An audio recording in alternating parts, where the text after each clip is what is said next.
Absolument personne au XIVe siècle n'a jamais dit que la propreté est une vertu divine. Commençons par un truc qui va vous surprendre, au début du Moyen Âge, cela avait été carrément bien vu. Les monastères avaient des bains publics, et les traditions romaines de trempage et de gommage traînaient encore dans certains coins d'Europe. Mais avec le temps, surtout à la fin du Moyen Âge, l'idée du bain est passée de simple à dangereux. Alors, qu'est-ce qui a changé? En gros, la peur, la superstition et une compréhension complètement à côté de la plaque du fonctionnement du corps humain. Les gens pensaient que l'eau chaude ouvrait les pores, et que ça laissait entrer les maladies. Imagine-toi te baigner pendant une épidémie de peste en te disant « Je viens de me transformer en éponge à mort ». C'était ça, l'état d'esprit. Trop se laver, il craignait que ça affaiblisse le corps et même que ça invite les maladies. Dans cette vision du monde, l'eau n'était pas purificatrice, elle était traîtresse. En plus, les bains publics ont commencé à être mal vus moralement, vers le XIIIe et XIVe siècle. Beaucoup de ces endroits, qui étaient censés être des lieux d'hygiène et même de convivialité, sont devenus des lieux de rencontre un peu scabreux. Certains fonctionnaient comme des spas, d'autres comme des bordels. Du coup, les chefs religieux ont commencé à associer le bain au péché, ce qui, au Moyen Âge, était le meilleur moyen de faire fermer un truc. Alors, au lieu de se frotter, beaucoup de gens ont arrêté de se laver. Pas parce qu'ils aimaient être crades, mais parce que rester sec était perçu comme plus sûr, plus sain, et franchement, plus pudique. Après tout, être nu, c'était une chose, mais être nu dans de l'eau chaude, c'était carrément inviter le diable à faire trempette. Ça ne veut pas dire que tout le monde se baladait comme un gobelin couvert de boue. Les gens se nettoyaient quand même par petits bouts, en se lavant les mains, le visage et les pieds avec des linges et des lotions à base de plantes. Mais le bain complet est devenu rare, réservé aux riches, aux courageux ou à ceux qui avaient des démangeaisons incurables. Donc, oui, les gens du Moyen Âge avaient peur de se baigner, mais pas parce qu'ils étaient paresseux ou ignorants. Ils essayaient, à leur manière du XIVe siècle, de rester en bonne santé. Malheureusement, sans la théorie des germes, la plomberie intérieure ou une compréhension de base de la microbiologie, leur stratégie ressemblait plus à de la paranoïa qu'à de la prévention. Il était une fois, dans une ville qui ne sentait pas encore le crottin de cheval et le regret, le bain public était un lieu d'hygiène, de santé et d'interaction sociale un peu limite. Inspirés par l'influence romaine qui traînait encore, les premiers bains publics du Moyen Âge offraient de l'eau chaude, des baignoires communes et une touche d'optimisme. C'étaient des endroits où les habitants pouvaient tremper, transpirer et discuter, un peu comme une journée au spa médiéval, sans les concombres et les bougies parfumées. Les moines, les marchands et même les nobles de moindre rang y allaient. La propreté, pendant un bref instant, était à la fois possible et à la mode. Et puis, les choses se sont corsées, au sens propre comme au figuré. Vers le XIIIe siècle, les bains publics ont acquis la réputation de faire, disons, plusieurs choses à la fois. Se baigner est devenu moins une question de propreté et plus une question de compagnie. Certains bains ont commencé à offrir des services supplémentaires, avec des employés qui étaient bizarrement amicaux et une eau qui avait vu passer beaucoup trop d'inconnus. La frontière entre le bien-être et l'inavouable s'est estompée rapidement. Il n'a pas fallu longtemps pour que l'Église s'en mêle. La nudité publique, même accompagnée d'un loufat, était mal vue. La débauche sexuelle, encore pire. Les bains publics sont devenus synonymes de péché, de maladie et de scandale. Et quand la peste noire est arrivée, les gens étaient plus qu'heureux de les fermer définitivement. Après tout, on ne peut pas propager la peste dans une baignoire publique si la baignoire est barricadée et déclarée moralement compromise. Mais ce n'était pas seulement le péché et la maladie qui ont condamné les bains publics, c'était la suspicion. Avec le temps, le fait de se baigner est devenu synonyme d'indulgence, voire de danger. L'idée même de tremper son corps dans de l'eau chaude, surtout avec des inconnus, était perçue comme une porte ouverte vers la ruine physique et spirituelle. Alors, un par un, les bains publics ont fermé. Certains ont été transformés en boulangeries, d'autres ont été tout simplement abandonnés et laissés à pourrir. Un destin poétique, en fait, pour des bâtiments censés garder les gens propres. Pendant ce temps, dans les monastères, les moines déploraient discrètement cette perte. Beaucoup avaient maintenu des pratiques d'hygiène pendant des siècles, y compris des bains programmés, mais maintenant, même cela était remis en question. L'Église n'interdisait pas l'hygiène, elle la rendait juste incroyablement difficile à atteindre. C'est ainsi que commença l'âge d'or du nettoyage à sec, version médiévale. Le savon est devenu facultatif, l'eau est devenue suspecte, et le bain public est devenu juste une relique d'une époque où se frotter n'avait pas de conséquences. Malgré l'horreur croissante de l'Église face aux coups de nu et la croyance répandue qu'un bain chaud pouvait laisser entrer la peste par tes pattes, les gens du Moyen-Âge n'ont pas complètement abandonné l'idée de se baigner. Ils en ont juste fait un truc qu'on faisait une fois par saison, ou quand l'odeur devenait consciente. Commençons par les nobles. Oui, les riches se baignaient, mais pas si souvent que leurs canards en plastique avaient des rides. Ils avaient des serviteurs qui trimballaient des chaudrons d'eau bouillante, parce que la plomberie intérieure était encore à des siècles de distance, qui la versaient dans une grande baignoire en bois recouverte d'un drap de lin, et qui la saupoudraient d'herbes, comme de la lavande, de la sauge, ou tout ce qui poussait dans le coin et qui ne sentait pas les pieds. Ce n'était pas tellement un bain qu'une soupe dans laquelle on s'asseyait. Le bain était souvent préparé dans la chambre à coucher ou près d'une cheminée. L'intimité était facultative, selon ton niveau de pouvoir ou ton impudeur. Certains partageaient même la baignoire avec leur conjoint, parce qu'il n'y a rien de plus romantique que de flotter dans la crasse de l'autre, comme une fondue médiévale. Les pauvres se baignaient aussi, mais généralement dans des rivières, des tonneaux ou tout ce qui pouvait contenir de l'eau et ne mordait pas. Ce n'était pas une question d'hygiène, mais d'efficacité. Autant laver le gosse, la chemise et la chèvre en même temps, c'est probablement ce qu'on disait souvent. En hiver, le bain passait après la survie. Alors, au lieu de savon et d'eau, les gens adoptaient une stratégie connue sous le nom de « fait semblant d'être propre et continue à marcher ». Quelques bains publics urbains ont survécu, surtout dans le sud de l'Europe, où le temps plus chaud et une meilleure plomberie ont maintenu le rêve de la propreté en vie. Certains étaient bien tenus, avec des hammams et des soins à base de plantes. D'autres servaient aussi de lieu pour des activités extrascolaires non approuvées par le Vatican. Quoi qu'il en soit, on repartait rafraîchi, légèrement cuit à la vapeur, et peut-être un peu jugé. Pour les occasions spéciales, comme un accouchement ou une convalescence après la peste, les gens prenaient de vrais bains, parce qu'il n'y a rien de tel pour dire bienvenue au monde ou s'il te plaît, ne meurs pas que d'être plongé dans un tonneau d'eau tiède à la romarin.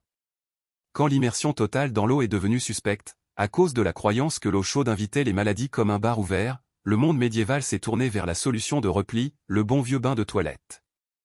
Sauf qu'il n'avait pas vraiment d'éponge, du moins pas les éponges douces produites en masse qu'on trouve dans tous les magasins aujourd'hui. À la place, ils utilisaient des linges de lin trempés dans de l'eau chaude, des herbes ou du vinaigre, et ils se frottaient comme s'ils essayaient d'enlever une tache sur une chaise très délicate. L'hygiène, dans ce contexte, voulait dire tamponner. Si t'avais de la chance, quelqu'un d'autre le faisait pour toi. Si t'étais noble, quelqu'un d'autre le faisait à contre-cœur. Ces lavages partiels se concentraient sur les mains, le visage, les aisselles et parfois les pieds, les zones les plus fréquentées, pour ainsi dire. Sous les couches de vêtements, surtout les chemises et les tuniques en lin, ça aidait à absorber la sueur et la crasse, ce qui veut dire que changer de chemise régulièrement, c'était ce qui se rapprochait le plus de l'hygiène moderne. Ta tunique était peut-être crasseuse, mais ta chemise était fraîche. Bien sûr, personne ne se faisait d'illusions en pensant que c'était un nettoyage en profondeur, mais si l'eau était limitée ou si tu croyais qu'un vrai bain pouvait inviter la peste noire, c'était le pari sûr. Et dans un monde sans déodorant, dentifrice ou douche, un linge trempé dans de l'eau de rose ou du vinaigre, c'était l'équivalent médiéval d'une journée au spa. Sans le spa, et sans la journée, en fait. Pour les plus riches, des employés pouvaient chauffer l'eau, mélanger des herbes comme du romarin ou de la marjolaine, et laver délicatement leur maître ou maîtresse, tout en faisant semblant de ne pas les juger. Les paysans faisaient bouillir de l'eau sur un feu, puis la versaient dans des bols et faisaient la même chose, peut-être sans le jugement subtil, mais certainement avec plus de courant d'air. Et si t'étais moine, t'avais probablement une meilleure routine que la plupart. Beaucoup d'ordres monastiques exigeaient des lavages programmés, même si c'était plus spirituel que sanitaire. Quoi qu'il en soit, le résultat était le même, un coup de chiffon rapide, une touche d'humidité, et un sentiment renouvelé d'être juste assez propre pour ne pas effrayer le bétail. Donc non, ce n'était pas glamour, mais ça marchait, plus ou moins. Au moins jusqu'à ce que tu doives faire 6 heures de cheval dans la boue. Si les cheveux médiévaux avaient une devise, ce serait probablement inflammable, mais parfumé. Contrairement à ce qu'on croit, les gens ne se baladaient pas avec des nids d'oiseaux emmêlés sur la tête, du moins pas intentionnellement. Ils se lavaient les cheveux, mais pas souvent, et certainement pas avec quelque chose qui ressemblait à du shampoing. Alors, qu'est-ce qu'ils utilisaient? Une variété de concoctions maison qui ressemblait à la première version d'un grimoire de sorts. Un choix populaire était la lessive de potasse, faite à partir de cendres de bois et de graisse animale, ce qui était super pour couper la graisse, et aussi ton cuir chevelu si tu l'utilisais trop souvent. Ajoute à ça de l'eau de qualité douteuse, et t'obtiens un peeling chimique médiéval. Pour ceux qui espéraient préserver leurs follicules un peu plus longtemps, on utilisait parfois des jaunes d'œufs comme nettoyant plus doux. Et oui, ça voulait dire être assis dans une cabane glaciale avec des œufs crus qui glissaient le long de ton cou en essayant de te convaincre que c'était nourrissant. D'autres rinçaient avec de la bière, ce qui, au moins, te faisait sentir comme si t'avais passé une nuit agitée, même si t'essayais juste d'enlever les poux. Certaines recettes de lavage des cheveux incluaient des infusions de vinaigre avec du romarin ou de la lavande, ce qui faisait double emploi, ça couvrait les autres odeurs et ça donnait l'illusion d'un soin. Mais soyons clairs, personne ne faisait mousser et ne rinçait 2 fois. C'était plutôt une opération ciblée de trempage et de pressage. La température de l'eau comptait aussi. On pensait que l'eau chaude affaiblissait le cerveau, l'eau froide pouvait te donner la peste, l'eau tiède était le juste milieu, en supposant que t'avais du combustible pour la chauffer et que ça ne te dérangeait pas d'attendre 3 heures pour un seau d'eau que ton frère ou ta sœur n'avait pas déjà utilisé. Le brossage, par contre, était une routine. Les peignes en os, en bois ou en corne étaient courants et souvent décorés avec soin, un rare moment d'élégance dans une réalité par ailleurs pleine de démangeaisons. Et les gens étaient fiers d'avoir des cheveux longs et bien entretenus. Les femmes nobles, en particulier, pouvaient passer des heures à se faire tresser, enrouler et voiler les cheveux, tout en espérant qu'une étincelle d'une cheminée voisine ne réduise pas leurs efforts à néant. Les soins dentaires en Europe médiévale, c'était moins un sourire éclatant et plus j'ai encore la plupart de mes dents, c'est quoi ton excuse? À leur crédit, les gens du Moyen-Âge n'ignoraient pas complètement l'hygiène buccale. Ils ne la comprenaient pas vraiment non plus, mais ils faisaient de solides efforts en utilisant ce qu'ils avaient, c'est-à-dire surtout du tissu, du charbon de bois et de l'espoir aveugle. Il n'y avait pas de brosse à dents, cette innovation était encore à des siècles de distance. À la place, les gens utilisaient des chiffons de lin pour se frotter les dents, idéalement trempés dans quelque chose d'abrasif comme du sel, de la menthe broyée ou même des cendres de romarin brûlé. Le but n'était pas de blanchir, mais de survivre. Si ton haleine ne faisait pas tomber quelqu'un par terre, t'avais déjà gagné. Certains optaient pour des bâtonnets à mâcher, de fines brindilles d'arbres comme le noisetier ou l'orme, effilochés à une extrémité pour créer un effet de brosse. Tu mâchais jusqu'à ce que les fibres se séparent, puis tu frottais tes dents. Imagine-toi la brosse à dents biodégradable originale, organique, compostable et bizarrement aromatisée à l'écorce. Pour rafraîchir la laine, les gens mâchaient des graines de fenouil, des clous de girofle ou de la cardamome, selon ce qu'ils pouvaient se permettre ou voler dans l'étagère à épices. Dans les cercles plus riches, tu pouvais te rincer la bouche avec du vinaigre, du vin ou même de l'eau de myrrhe, parce qu'il n'y a rien de tel pour la sophistication dentaire que de se gargariser avec un liquide également utilisé pour embaumer les pharaons. Et si tu te demandes pour le dentifrice, il existait plus ou moins. Certaines recettes incluaient du charbon de bois en poudre, des coquilles d'œufs broyées et des cendres de coquilles d'huîtres, mélangées à du miel ou de l'huile pour former une pâte granuleuse. Si ta bouche ne se sentait pas plus propre après, elle se sentait au moins sablée. Maintenant, les dentistes, si on pouvait les appeler ainsi, étaient généralement des barbiers pendant leurs jours de congé. Si une dent était lâche, infectée ou juste ennuyeuse, la solution était simple, l'arracher. Pas d'anesthésie, pas de questions, juste une chaise en bois, une prise solide et quelques mots adieu. Ensuite, on rinçait avec du vin et on espérait que ton âme quitte ton corps avant que l'infection ne s'installe. Malgré tout ça, les gens du Moyen-Âge n'étaient pas forcément édentés. Les régimes étaient moins riches en sucre transformé, et beaucoup de ruraux avaient une meilleure santé dentaire que les mangeurs de snacks modernes. Mais quand la pourriture s'installait, elle s'installait vite, et le seul dentifrice assez fort pour la réparer était l'intervention divine. Soyons honnêtes, si tu voyageais dans le temps et que tu te retrouvais sur une place de marché médiéval animée, ta première réaction ne serait pas l'admiration, mais le haut le cœur. Parce que l'Europe médiévale sentait fort, vraiment fort. Engagée à être inoubliable. Il n'y avait pas de système d'égout, pas de déodorant, et très peu de baignoires en état de marche, ce qui signifiait que la rue moyenne sentait un mélange de sueur, d'animaux, de nourriture pourrie et d'optimisme. Si ton nez survivait à une promenade dans le marché aux poissons et devant la boutique du tanneur, félicitations, t'avais déjà fait mieux que la plupart des touristes. Alors, comment les gens géraient ce chaos olfactif? Ils devenaient créatifs.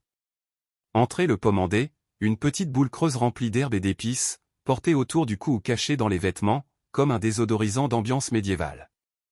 Ces boules étaient remplies de clous de girofle, de cannelle, de lavande ou de musc, et souvent trempées dans de l'ambre gris-baleine, pour faire plus chic, pour qu'elles sentent bon. Imagine-toi trimballer ton propre filtre à air portable, sauf qu'il ne purifiait rien, il masquait poliment la crasse. Les dames portaient souvent des sachets parfumés dans leur corsage, à la fois pour masquer leur propre odeur corporelle et pour éloigner l'odeur des autres. Certaines tressaient même des herbes comme du romarin ou de la marjolaine directement dans leurs cheveux. C'était à la fois de l'hygiène, de la mode et de la lutte spirituelle contre les nuisibles. Pour ceux qui avaient de l'argent, on importait du parfum du Moyen-Orient ou d'Italie, fait à partir d'huile de rose ou de civette, extraite de l'arrière-train d'un animal qui ressemble à un chat mais qui est très surpris. L'application impliquait de tamponner, d'agiter et de faire semblant de ne pas simplement masquer la puanteur des navets bouillis et du regret. Et puis il y avait les odeurs environnementales, les égouts à ciel ouvert, le bétail, la fumée des bougies et tout ce que le boucher du coin venait de jeter dans la rue. Les villes étaient souvent enveloppées d'un brouillard de puanteur, mais personne ne se plaignait vraiment, parce que tout le monde était dans le même cauchemar nasal. C'était une souffrance communautaire, avec des notes d'ail. L'Église encourageait la propreté spirituelle, mais l'odeur physique était laissée largement au hasard. Si tu sentais bon, les gens supposaient que t'étais riche ou sain. Si t'avais une mauvaise odeur, tu te fondais dans la masse. Si tu as déjà oublié de mettre du déodorant et que tu as passé la journée à vérifier nerveusement tes aisselles comme un criminel suspect, imagine-toi faire ça toute ta vie, sauf que personne n'a de déodorant et que tout le monde sent comme s'il avait fait des joutes en laine pendant 3 jours de suite. Bienvenue au Moyen Âge, où l'odeur corporelle n'était pas juste une possibilité, c'était une identité. Il n'y avait pas de roll-ONS, pas de spray, et certainement pas d'antitranspirant clinique à base d'aluminium. Les gens transpiraient simplement et faisaient la paix avec ça. Plus ou moins. Pour masquer ou gérer le musc, les gens employaient diverses astuces. Une méthode courante était la poudre d'alun, un minéral naturel. C'est un sel minéral naturel qui a des propriétés antibactériennes et astringentes légères. Ça n'empêchait pas la transpiration, mais ça pouvait réduire la puanteur, à condition de penser à l'appliquer et de ne pas avoir peur de se frotter les aisselles avec des cailloux. D'autres utilisaient de la craie, des lotions au vinaigre ou des herbes broyées. La sauge, la menthe et le romarin étaient populaires, pas parce qu'ils étaient efficaces, mais parce qu'ils sentaient quelque chose de mieux que toi. La logique était simple, si tu ne peux pas arrêter la transpiration, essaie au moins de sentir la salade. D'ailleurs, les mouchoirs parfumés étaient super à la mode chez les nobles, surtout pour pouvoir les tenir sous leur nez quand ils se baladaient dans les rues bondées. Personne ne veut sentir la viande de ragoût médiévale, mais c'est ce que tout le monde sentait. Le mieux qu'on pouvait faire, c'était sentir la viande de ragoût florale. La médecine médiévale y mettait aussi son grain de sel. Malheureusement, les médecins pensaient que transpirer était un moyen sain d'évacuer les mauvaises humeurs, donc bloquer la transpiration était perçu comme suspect, voire dangereux. On s'attendait à ce que tu transpires, que tu pues et que ton corps se nettoie tout seul. T'étais pas sale, juste médicalement parfumé. Et puis, il y avait le problème de la mode, des couches et des couches de laine, de lin et de fourrure emprisonnaient la chaleur et l'humidité comme une serre mobile. Combine ça avec des feux ouverts, des festins et parfois la peste, et t'avais une expérience sensorielle digne d'une évacuation en bonne et due forme. Mais bon, t'étais pas seul.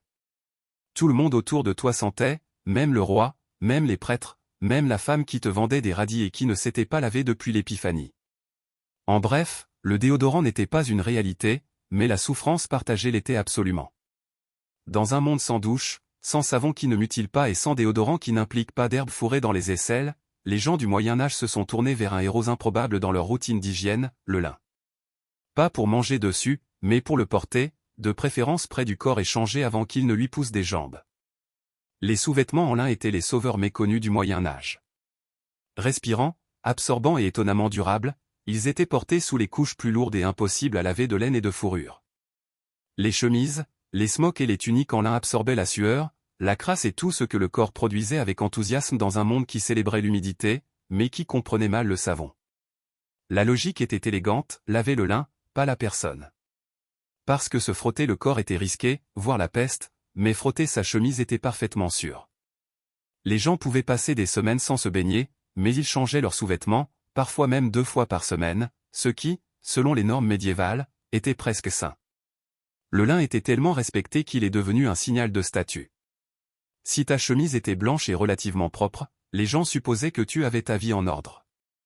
Si elle était grise, croûtée et qu'elle commençait à moisir, eh bien, t'étais soit pauvre, soit possédé, soit ressuscité récemment. Pour les femmes, la tunique en lin était essentielle. Elle protégeait les vêtements extérieurs de la sueur et, plus important encore, de l'odeur de sueur. C'était la version médiévale de Frasier, mais moins chimique et beaucoup plus critique.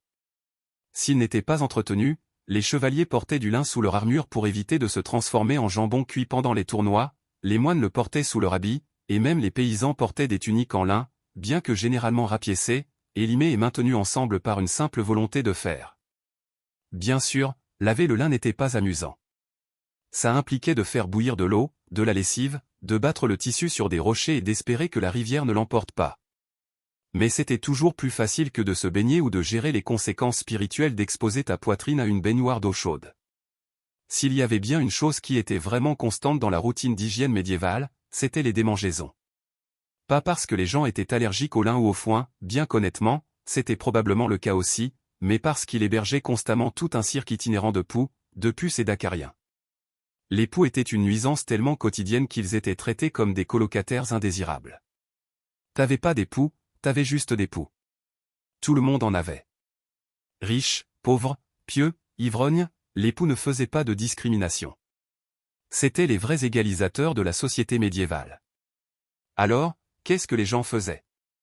Eh bien, pour commencer, ils se peignaient. Les peignes à poux, souvent faits d'os ou de bois, étaient des objets personnels courants, comme une brosse à dents aujourd'hui. Sauf qu'au lieu de polir les dents, tu raclais les insectes de ton cuir chevelu comme une sorte de minuscule verger qui hurle. Ces peignes avaient des dents fines et rapprochées conçues pour enlever les bestioles, leurs œufs et la plus grande partie de ta patience. Une autre méthode consistait à faire bouillir les vêtements ou à les faire cuire près du feu. La chaleur pouvait tuer les poux, à condition de ne pas brûler ta seule tunique dans le processus. C'est aussi pour ça qu'on peut voir des illustrations médiévales de personnes qui tiennent leur chemise près d'une flamme. C'était pas le jour de la lessive, c'était l'exécution des parasites. Et puis, il y avait la technique classique de se raser la tête, en particulier chez les moines ou ceux qui pouvaient s'en sortir avec un look chauve. Enlever tous les cheveux était une solution efficace, bien que radicale. Parfois, on portait une perruque par-dessus, qui ironiquement pouvait devenir son propre autel à poux si elle n'était pas nettoyée correctement. Malgré tout, la logique était claire, pas de cheveux, pas de maison pour la vermine. Les puces étaient un autre problème, surtout pour ceux qui dormaient dans des matelas de paille ou étaient entourés d'animaux. Il n'y avait pas de colliers anti-puces ou de sprays anti-insectes, seulement de la fumée, des fumigations et des sachets d'herbe jetés entre les draps. Certains croyaient que certaines odeurs repoussaient les parasites, d'autres espéraient probablement juste que les puces passeraient à quelqu'un de plus odorant. Mais la vraie solution était l'endurance. Tout le monde se grattait, tout le monde se grattait. Ça faisait partie de la vie, comme les impôts, la mort ou marcher dans quelque chose d'innommable près des étals du marché. Ah, les toilettes médiévales, un terme qui semble terriblement optimiste.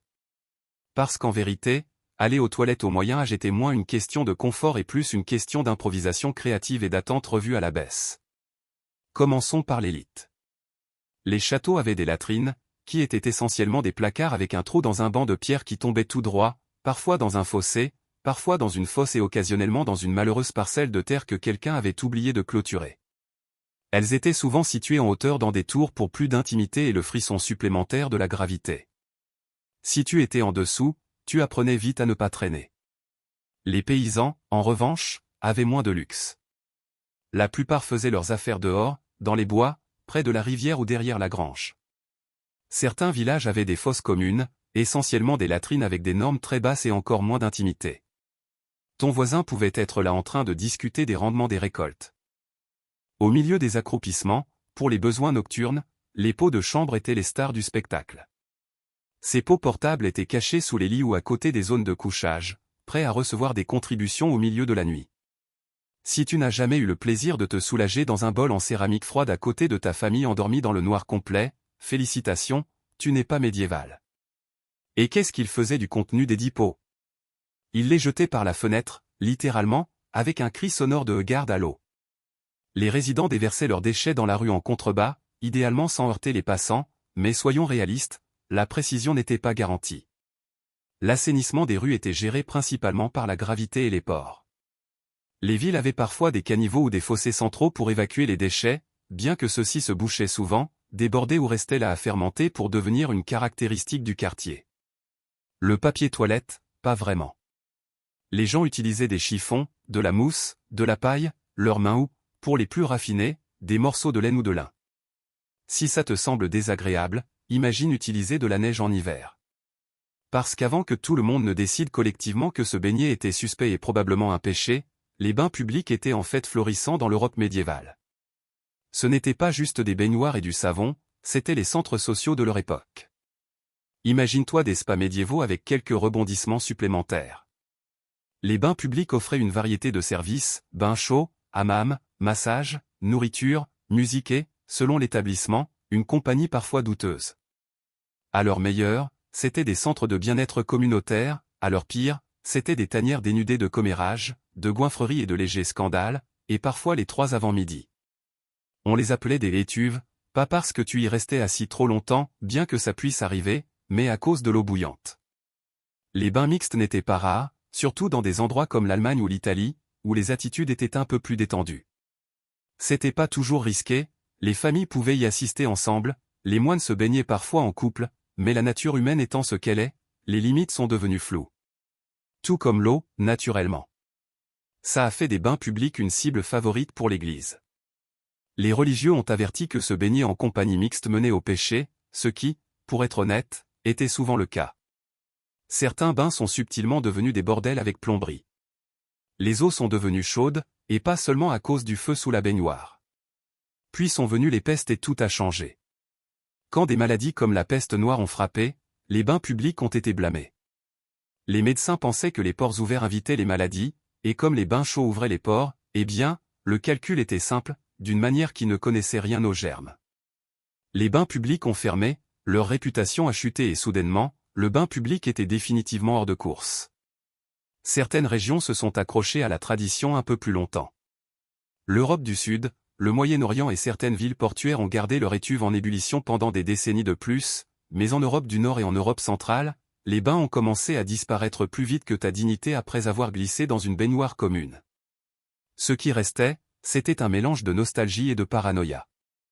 Les bains publics avaient été des lieux chaleureux et animés, mais ils étaient aussi devenus des symboles de péché, de maladie et d'humidité. Dans les années 1500, la personne moyenne ne se baignait plus avec des inconnus, elle tamponnait ses aisselles avec du vinaigre et priait pour l'invention d'un savon qui ne sente pas la chèvre. Au Moyen Âge, le savon était un peu comme la médecine à l'époque, dur, expérimental et susceptible de te faire remettre en question tes choix de vie. Techniquement, ça marchait, mais l'utiliser ressemblait plus à une punition qu'à un soin personnel. La recette la plus courante, un mélange copieux de graisse animale et de lessive ou, si tu veux faire plus chic, de suif rendu et de cendre de bois. Quand on les combinait, ces ingrédients créaient une substance qui pouvait décaper la saleté, la graisse et peut-être ton âme de n'importe quelle surface. Le savon d'antan n'était pas vendu en jolies barres pastel aux senteurs de brise marine. Il se présentait sous forme de blocs rugueux et cireux qui ressemblaient à quelque chose que tu éviterais de piétiner. Pour le fabriquer, il fallait de la patience et un estomac solide. Faire bouillir de la graisse de mouton ou de porc, ajouter de l'eau de cendre alcaline et attendre qu'elle durcisse en bloc. Si tu ajoutais des herbes comme de la lavande, du romarin ou de la menthe, tu pouvais te convaincre que c'était artisanal, mais la plupart du temps, ça sentait juste le feu de camp humide et la déception. Le savon était principalement utilisé pour la lessive et le récurage intensif, pas tellement pour le corps, du moins pas occasionnellement. La peau était considérée comme délicate, et le savon de lessive pouvait transformer un bain en une légère brûlure chimique. Malgré tout, les gens l'utilisaient quand c'était nécessaire, surtout avant des événements spéciaux comme des mariages, des comparutions devant un tribunal ou des épidémies de peste. Des savons plus raffinés provenaient du monde islamique et de l'Europe du Sud, en particulier le savon de Castille d'Espagne, fabriqué avec de l'huile d'olive au lieu de graisse animale et beaucoup plus doux pour la peau. Ces savons étaient des produits de luxe convoités, échangés à travers la Méditerranée et réservés aux personnes qui ne sentaient pas déjà la chèvre au quotidien. Mais pour la plupart des gens, le savon était une utilité, pas un plaisir. Tu l'utilisais pour laver ton linge, ta vaisselle, peut-être tes mains, et seulement si elles étaient vraiment répugnantes. Ça ne faisait pas partie d'un rituel d'hygiène quotidien, c'était un événement mensuel, comme les impôts ou la pleine lune. Certaines personnes ont vécu toute leur vie avec une exposition minimale au savon et se considéraient tout à fait bien, surtout lorsqu'elles étaient entourées d'autres personnes qui faisaient exactement la même chose. L'odeur communautaire a une façon de mettre la barre bas. Dans l'Europe médiévale, faire la lessive n'était pas seulement une corvée, c'était un entraînement complet du corps, un événement communautaire et une flirtation avec les engelures. Oublie les laveries automatiques ou les machines à laver.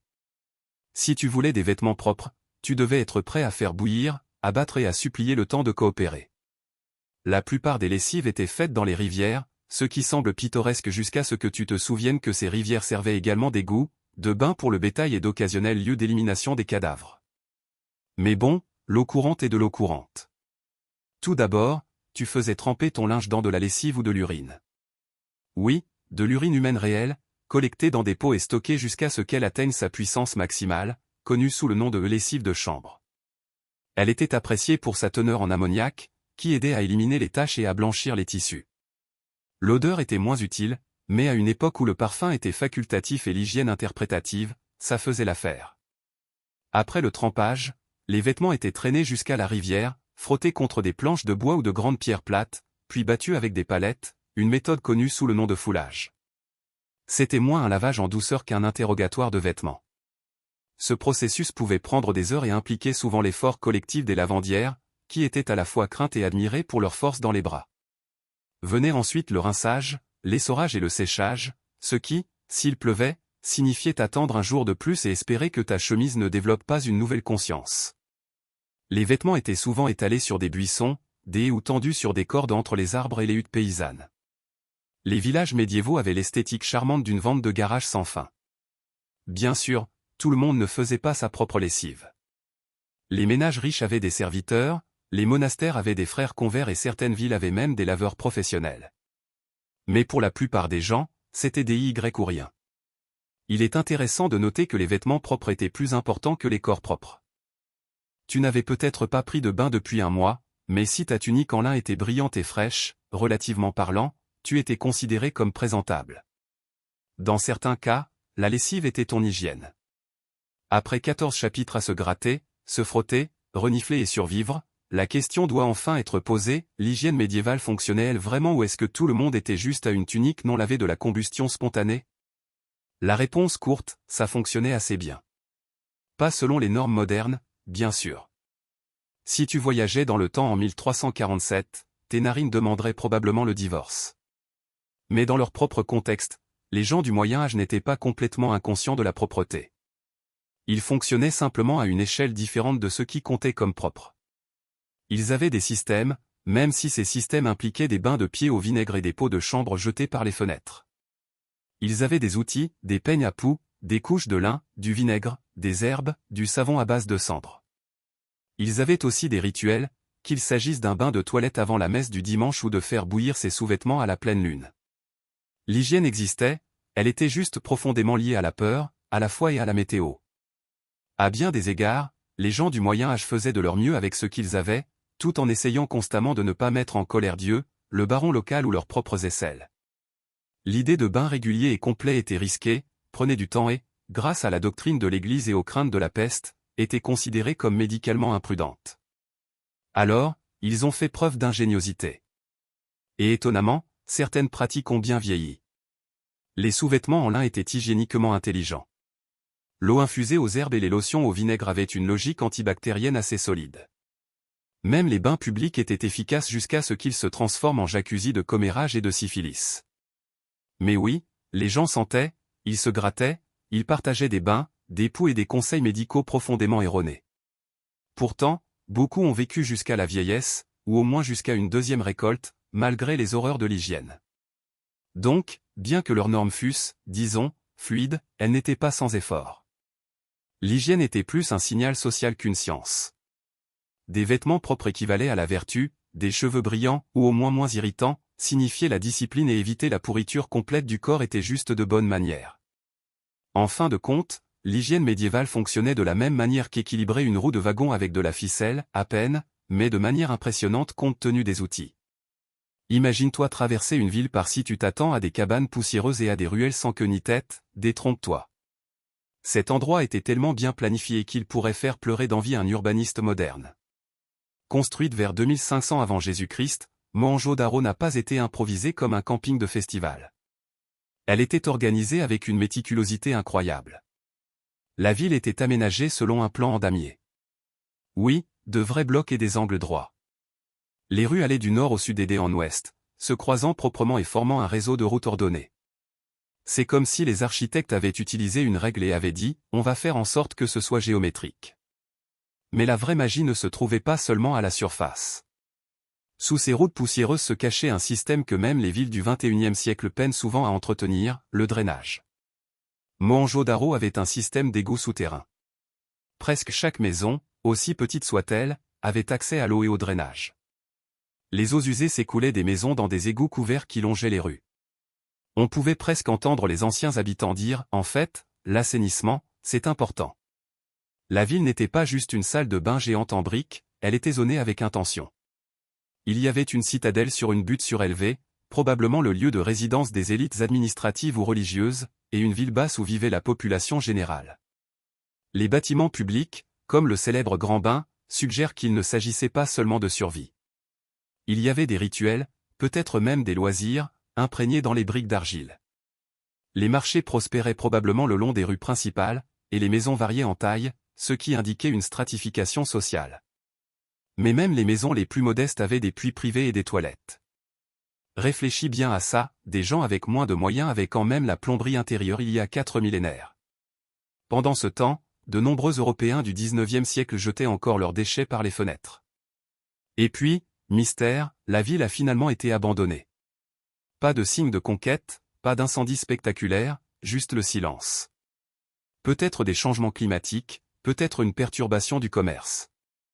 Mais quelle qu'en soit la cause, l'héritage de Mohenjo-Daro perdure, une ville construite avec intention, intelligence et une conscience troublante que l'eau propre et les lois de zonage sont importantes. Et il n'avait même pas de service d'urbanisme. Cherchez l'erreur.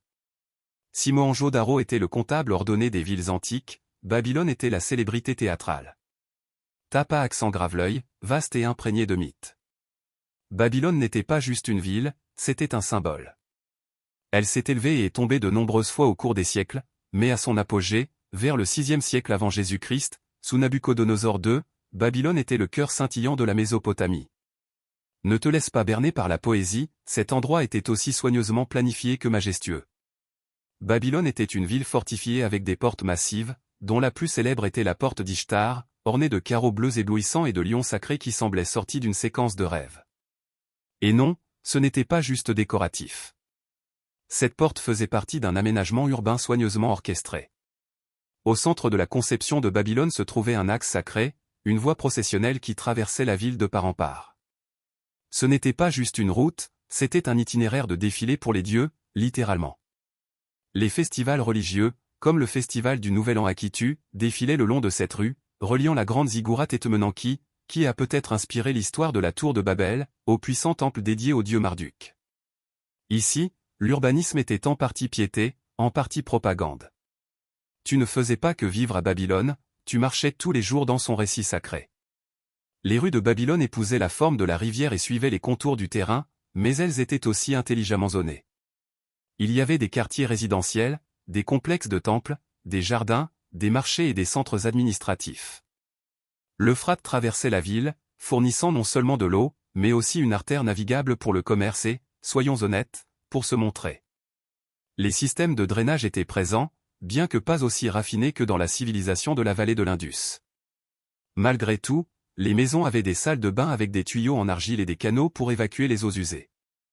Les ingénieurs babyloniens n'étaient clairement pas des amateurs. Même les briques portaient des inscriptions du nom du roi, parce que si tu vas construire des égouts, autant les marquer. Babylone était une ville conçue pour impressionner les mortels et les dieux. Chaque rue, chaque porte, chaque temple était une déclaration, contemplez mes œuvres, ô puissants, et émerveillez-vous des permis de zonage. Et les gens l'ont fait. Même Alexandre le Grand aurait prévu de faire de Babylone sa capitale, parce qu'une fois que tu as marché dans une rue faite pour un dieu, Athènes doit paraître un peu décevante. Environ 1000 ans avant que les Aztèques ne s'émerveillent de ces ruines et ne la nomment Teotihuacan, le lieu où les dieux sont nés, cette ancienne ville mexicaine affichait déjà ses compétences en matière d'urbanisme. À son apogée, vers 500 de notre ère, Teotihuacan était l'une des plus grandes villes du monde, avec une population de plus de 100 000 habitants. Et contrairement à l'étalement chaotique de certaines mégapoles modernes, cet endroit était délibérément aménagé avec la précision d'un étudiant en géométrie sacrée qui n'a jamais oublié son rapporteur. L'élément le plus emblématique de la ville, l'avenue des Morts, malgré son nom morbide, merci les Aztèques, était moins un cimetière qu'un boulevard cérémoniel s'étendant sur plus de 3 kilomètres. Cette grande avenue n'était pas un accident. C'était un axe central aligné sur des événements astronomiques et flanqué de temples, de places, de résidences d'élite et de zones de marché animées. Elle reliait la pyramide de la Lune au nord à l'énorme pyramide du Soleil, créant une colonne vertébrale sacrée qui structurait toute la ville. Maintenant, voici où les choses deviennent encore plus avancées. L'aménagement de Teotihuacan était orthogonal. Toute la ville suivait un système de grilles inclinées d'environ 15,5 degrés par rapport au nord vrai, probablement pour s'aligner sur des phénomènes célestes ou des montagnes sacrées spécifiques. Ce n'était pas aléatoire, c'était cosmologique. C'était de l'urbanisme avec une boussole cosmique. Et le zonage, absolument. Les complexes résidentiels étaient aménagés en blocs modulaires, abritant souvent plusieurs familles avec accès à des patios partagés et à des systèmes de drainage. Certains complexes étaient richement décorés, ce qui indiquait la richesse, tandis que d'autres montraient un mode de vie ouvrier plus communautaire. Ce n'était pas juste une ville, c'était une société organisée rendue visible dans la pierre et le stuc. Teotihuacan avait également un système complexe de gestion de l'eau. Des canaux et des drains longeaient les rues et traversaient les zones résidentielles, ce qui aidait à prévenir les inondations pendant la saison des pluies. Les ingénieurs comprenaient clairement leur environnement et planifiaient en conséquence.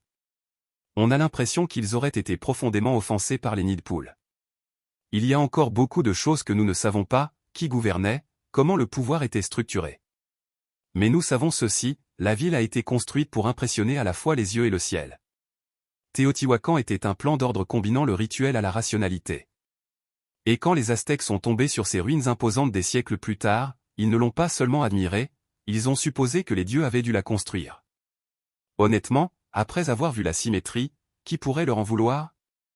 Quand on parle d'urbanisme antique, il est tentant d'imaginer un seul cerveau, la version ancienne d'un architecte de la ville avec un parchemin et une vision. Mais dans la civilisation de la vallée de l'Indus, il semble que la planification ne vienne pas du décret d'un dirigeant, mais d'un consensus culturel si fort que plusieurs villes à travers la région, de Harappa à Lothal, partagent des caractéristiques étonnamment similaires.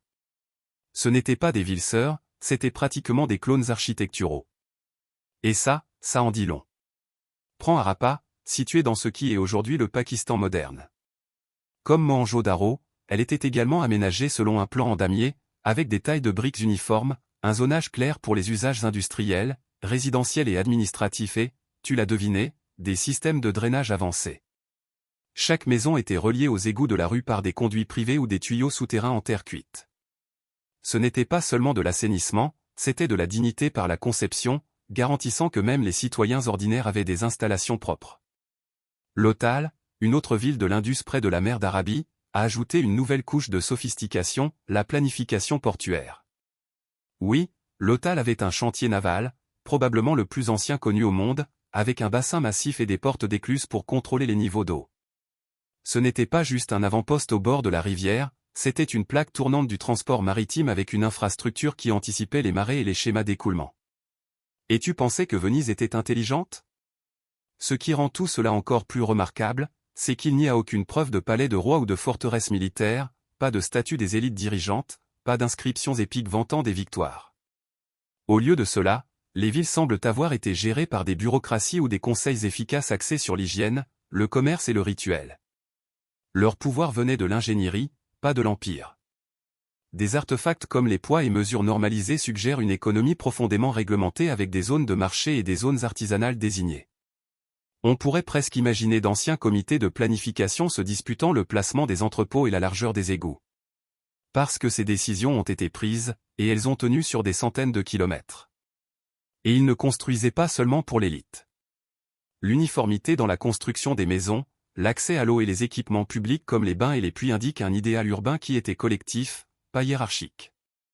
Les vrais architectes des villes de l'Indus ne construisaient pas seulement des villes, ils façonnaient une société où l'ordre était intégré dans chaque brique et où la planification n'était pas un privilège, c'était un principe.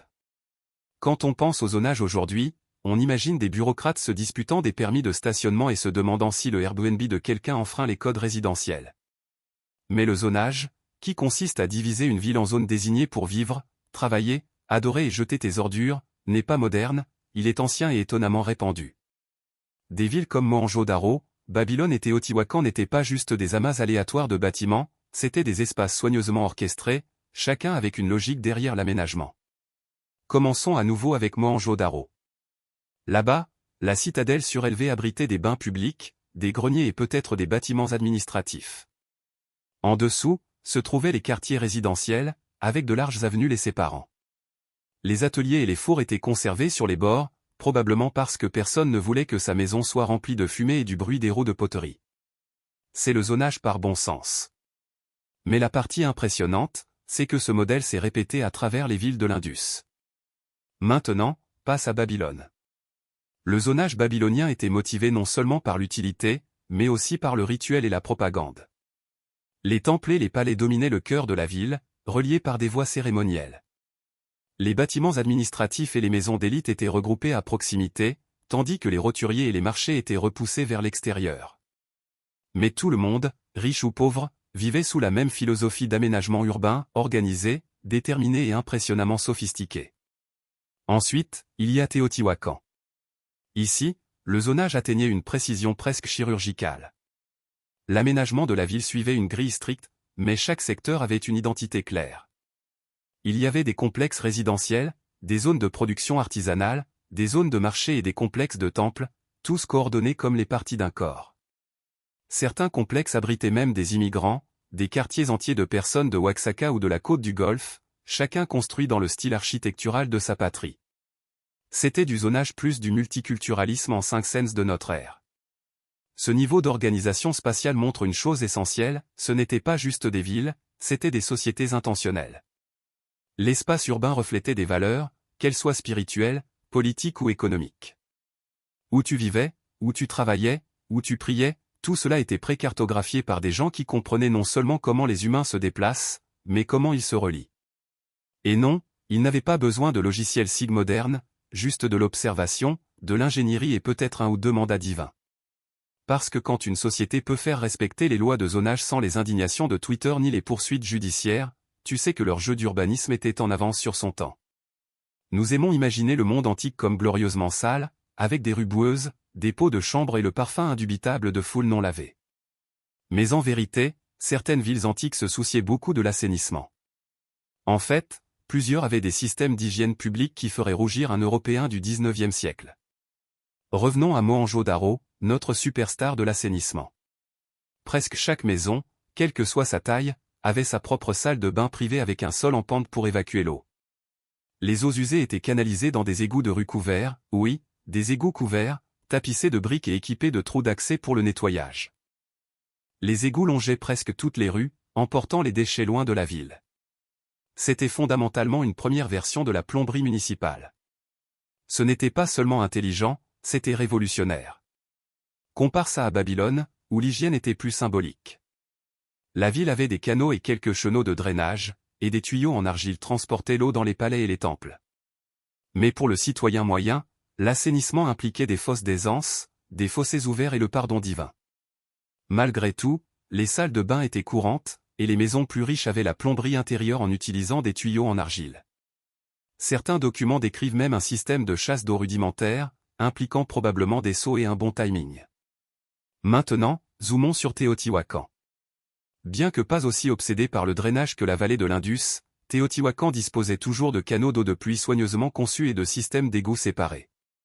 Dans les complexes d'élite, de nombreux complexes résidentiels avaient des drains internes, et les bâtiments publics avaient souvent des latrines désignées.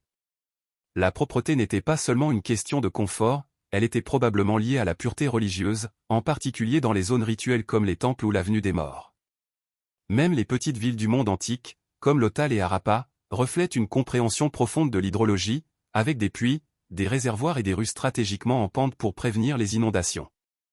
Imagine de planifier une ville entière en gardant à l'esprit la gravité et les moussons saisonnières, et puis de le réaliser en 2400 avant Jésus-Christ.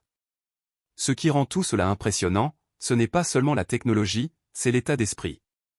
Ces civilisations considéraient l'eau non seulement comme une nécessité, mais comme quelque chose à canaliser, à partager et à respecter.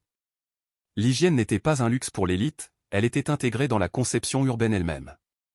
Les villes modernes luttent encore avec la gestion des déchets. Ces anciens, eux, creusaient déjà des tranchées et posaient des briques, nous rappelant discrètement que la chasse d'eau est une réalisation de la civilisation. Si les temples étaient l'endroit où les anciens parlaient aux dieux, les marchés étaient l'endroit où ils négociaient entre eux et se disputaient probablement le prix des oignons. Chaque ville antique que nous avons explorée jusqu'à présent avait un cœur économique qui battait, et ce cœur palpitait sous la forme de marchés soigneusement planifiés, de routes commerciales et de zonages économiques. À Babylone, les marchés n'étaient pas une arrière-pensée chaotique entassée entre les temples, ils étaient institutionnalisés, intégrés dans la grille urbaine et réglementés par la loi. Le Code d'Hammurabi, l'un des plus anciens textes juridiques connus, consacre des dizaines de clauses aux pratiques commerciales, au poids et mesure et au comportement des marchands. Les marchés étaient animés d'activités sous les portiques et sur les places en plein air. Des céréales, des textiles, du vin, des esclaves et du bétail changeaient de main, tandis que des scribes suivaient les dettes et les transactions. Ce n'était pas juste du shopping, c'était du commerce avec une infrastructure juridique. Déplace-toi maintenant à Teotihuacan, où les choses deviennent encore plus fascinantes.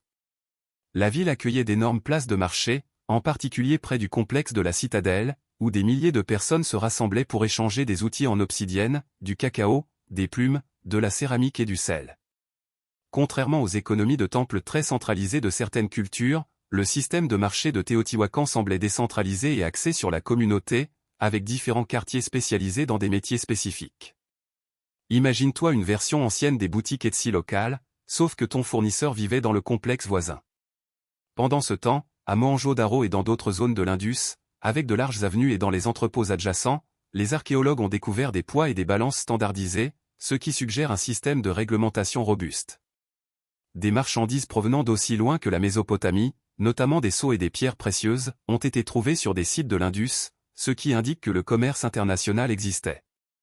Imagine ton poissonnier du quartier accepter la monnaie mésopotamienne sans sourciller. Mais il ne s'agissait pas seulement d'argent. Les marchés étaient des centres sociaux. À Babylone, c'étaient des endroits pour écouter les commérages, régler les différends et voir qui portait la dernière tunique assyrienne. À Teotihuacan, c'étaient des creusets multiculturels, avec des commerçants et des voyageurs de terres lointaines se mêlant parmi les pyramides. Même les villes de l'Indus, qui manquaient de grands palais ou de temples, accordaient la priorité aux zones économiques dans leur conception. Le commerce a stimulé l'innovation, il a exigé des routes, des réglementations et des registres, et les anciens urbanistes ont répondu non pas avec le chaos, mais avec la structure. Derrière chaque temple sacré ou mur de forteresse, il y avait un marchand qui criait « le meilleur prix de la ville ». Dans le monde antique, l'urbanisme ne concernait pas seulement les systèmes d'égouts et les quartiers commerçants, il concernait aussi les dieux. Les temples n'étaient pas cachés dans des coins tranquilles, ils dominaient les horizons, se trouvaient aux points les plus élevés de la ville et exigeaient des emplacements de choix. Si les marchés étaient le cœur de la ville, les temples en étaient l'âme, et les anciens urbanistes s'assuraient que tout le monde le sache. Commence par Babylone. L'horizon était percé par la ziggurat Etemenanki, une montagne à plusieurs niveaux de briques cuites dédiée au dieu Marduk. Ce n'était pas un sanctuaire modeste, c'était une démonstration architecturale mesurant environ 91 mètres de haut. Si l'on en croit les sources antiques, elle était destinée à relier le ciel et la terre.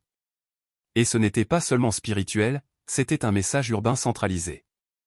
Les routes menaient au temple, les cérémonies tournaient autour de lui, et toute la ville s'inclinait architecturalement et rituellement devant son cœur divin. Teotihuacan aussi a placé son cœur spirituel au centre et à l'avant. La pyramide du soleil et la pyramide de la lune n'étaient pas juste des structures cérémonielles, c'étaient des points d'ancrage urbain. L'avenue des morts reliait ces temples comme un chemin céleste, s'alignant sur des événements astronomiques et peut-être même des solstices. Tout, des complexes résidentiels aux espaces de marché, semblait rayonner à partir de ces temples. Ce n'étaient pas des accessoires d'arrière-plan, c'étaient des coordonnées cosmiques guidant à la fois la circulation piétonnière et la philosophie. Et puis, il y a Mohenjo-Daro, qui n'avait pas de ziggurat ou de pyramides imposantes, mais qui nous a donné à la place le Grand Bain, un grand bassin public d'eau probablement utilisé pour la purification rituelle. Ce n'était pas juste un trou d'eau, il a été conçu avec des briques étanches, un système de drainage sophistiqué et peut-être lié aux pratiques spirituelles de propreté et de renaissance. Pas de sanctuaire bordé d'idoles ici, juste de l'eau, de la géométrie et du silence. Dans toutes ces villes, les espaces sacrés étaient délibérément placés et fonctionnellement intégrés. Les temples n'étaient pas isolés, ils étaient reliés aux routes processionnelles, aux cours publics et aux centres administratifs. Le culte n'était pas séparé de la vie, il était la vie. L'urbanisme reflétait cette unité. Ce n'étaient pas des sociétés laïques avec des temples, c'étaient des paysages sacrés déguisés en ville. Chaque brique posée, chaque rue creusée, chaque place aménagée faisait partie d'une chorégraphie spirituelle plus vaste. Parce que dans le monde antique, construire une ville, c'était faire une offrande, et les dieux ont toujours eu la meilleure place dans la maison. Il est tentant de penser aux villes modernes comme des produits de l'innovation, des plans et des diplômes d'ingénierie civile. Mais creuse un peu plus profondément, littéralement, et tu découvriras que les fondements de la vie urbaine ont été posés il y a des milliers d'années par des urbanistes sans béton, bulldozer ni logiciel de chaos. L'ADN de la planification urbaine, grille, zonage, assainissement, centre civique, espace religieux, était déjà gravé dans la terre par des personnes que nous sous-estimons souvent. Prends le drainage. Mohenjo-Daro n'a pas juste creusé quelques fossés, elle a conçu un système intégré d'eaux usées à plusieurs niveaux qui traversait les maisons et passait sous les rues. Le concept d'accès universel à l'assainissement, encore insaisissable dans certaines parties du monde moderne, était une norme dans cette métropole de l'âge du bronze. Babylone a jeté les bases du commerce réglementé, de l'infrastructure civique et de l'utilisation symbolique de l'espace pour renforcer le pouvoir et la religion. Téotihuacan nous a donné le modèle de la ville cosmique, une ville où chaque route, chaque place et chaque temple pointaient vers quelque chose de plus grand que ce que l'œil humain pouvait voir. Ces bâtisseurs ont relié l'astronomie à l'architecture, intégrant les rythmes célestes dans les mouvements quotidiens. Ce n'étaient pas juste des colonies, c'étaient des plans philosophiques. Et puis, il y a l'aspect psychologique. Les villes antiques influençaient le comportement. Les larges avenues permettaient les processions et les défilés, les cours closes créaient des espaces communautaires. Le zonage n'était pas seulement pratique, il façonnait la façon dont les gens interagissaient, dont les quartiers se formaient et dont l'autorité était visualisée. Ces choix disaient aux gens où se rassembler, ce qui était sacré et comment vivre en harmonie, ou du moins essayer. L'urbanisme moderne doit beaucoup à cette prévoyance antique. Les grilles de Manhattan, l'assainissement d'Amsterdam, les temples transformés en cathédrales transformées en hôtels de ville, même l'idée d'un centre civique vient de ces paysages urbains ancestraux. Nous mesurons toujours la propriété, nous concevons toujours des villes autour de l'accès, du commerce, de la spiritualité et du spectacle. Ce qui a changé, c'est la technologie, pas le principe. Et pendant que nous pavons des autoroutes et érigeons des gratte-ciel, le cœur reste le même, les villes sont des histoires que nous écrivons dans la pierre, la brique et l'acier. Et les premiers chapitres de cette histoire, ils ont été gravés avec des outils en cuivre, planifiés avec des cartes du ciel et soutenus par des gens qui croyaient qu'une bonne vie exigeait une bonne planification. Alors, la prochaine fois que tu marcheras dans une rue de la ville, souviens-toi que tu ne fais pas que te déplacer dans l'espace, tu marches à travers 4000 ans d'idées qui chuchotent discrètement sous tes pieds. Adrien n'est pas né au cœur de Rome, mais à sa lointaine périphérie occidentale. Il est venu au monde en 76 de notre ère à Italica, une ville romanisée de la province d'Hispania Baetica, l'actuelle Andalousie, dans le sud de l'Espagne. Bien que géographiquement éloignée de la capitale, la famille d'Adrien était tout sauf provinciale. Elle était riche, issue de l'élite et profondément romaine dans sa culture et ses ambitions. Plus important encore, le côté paternel était lié par le sang à Marcus Ulpius Trajanu, l'homme qui deviendrait plus tard l'empereur Trajan. Adrien a perdu ses deux parents vers l'âge de 10 ans, une tragédie formatrice qui l'a placé sous la tutelle de Trajan et de Publius Acilius Atianus, un chevalier romain. Ces deux hommes allaient façonner la trajectoire de sa vie.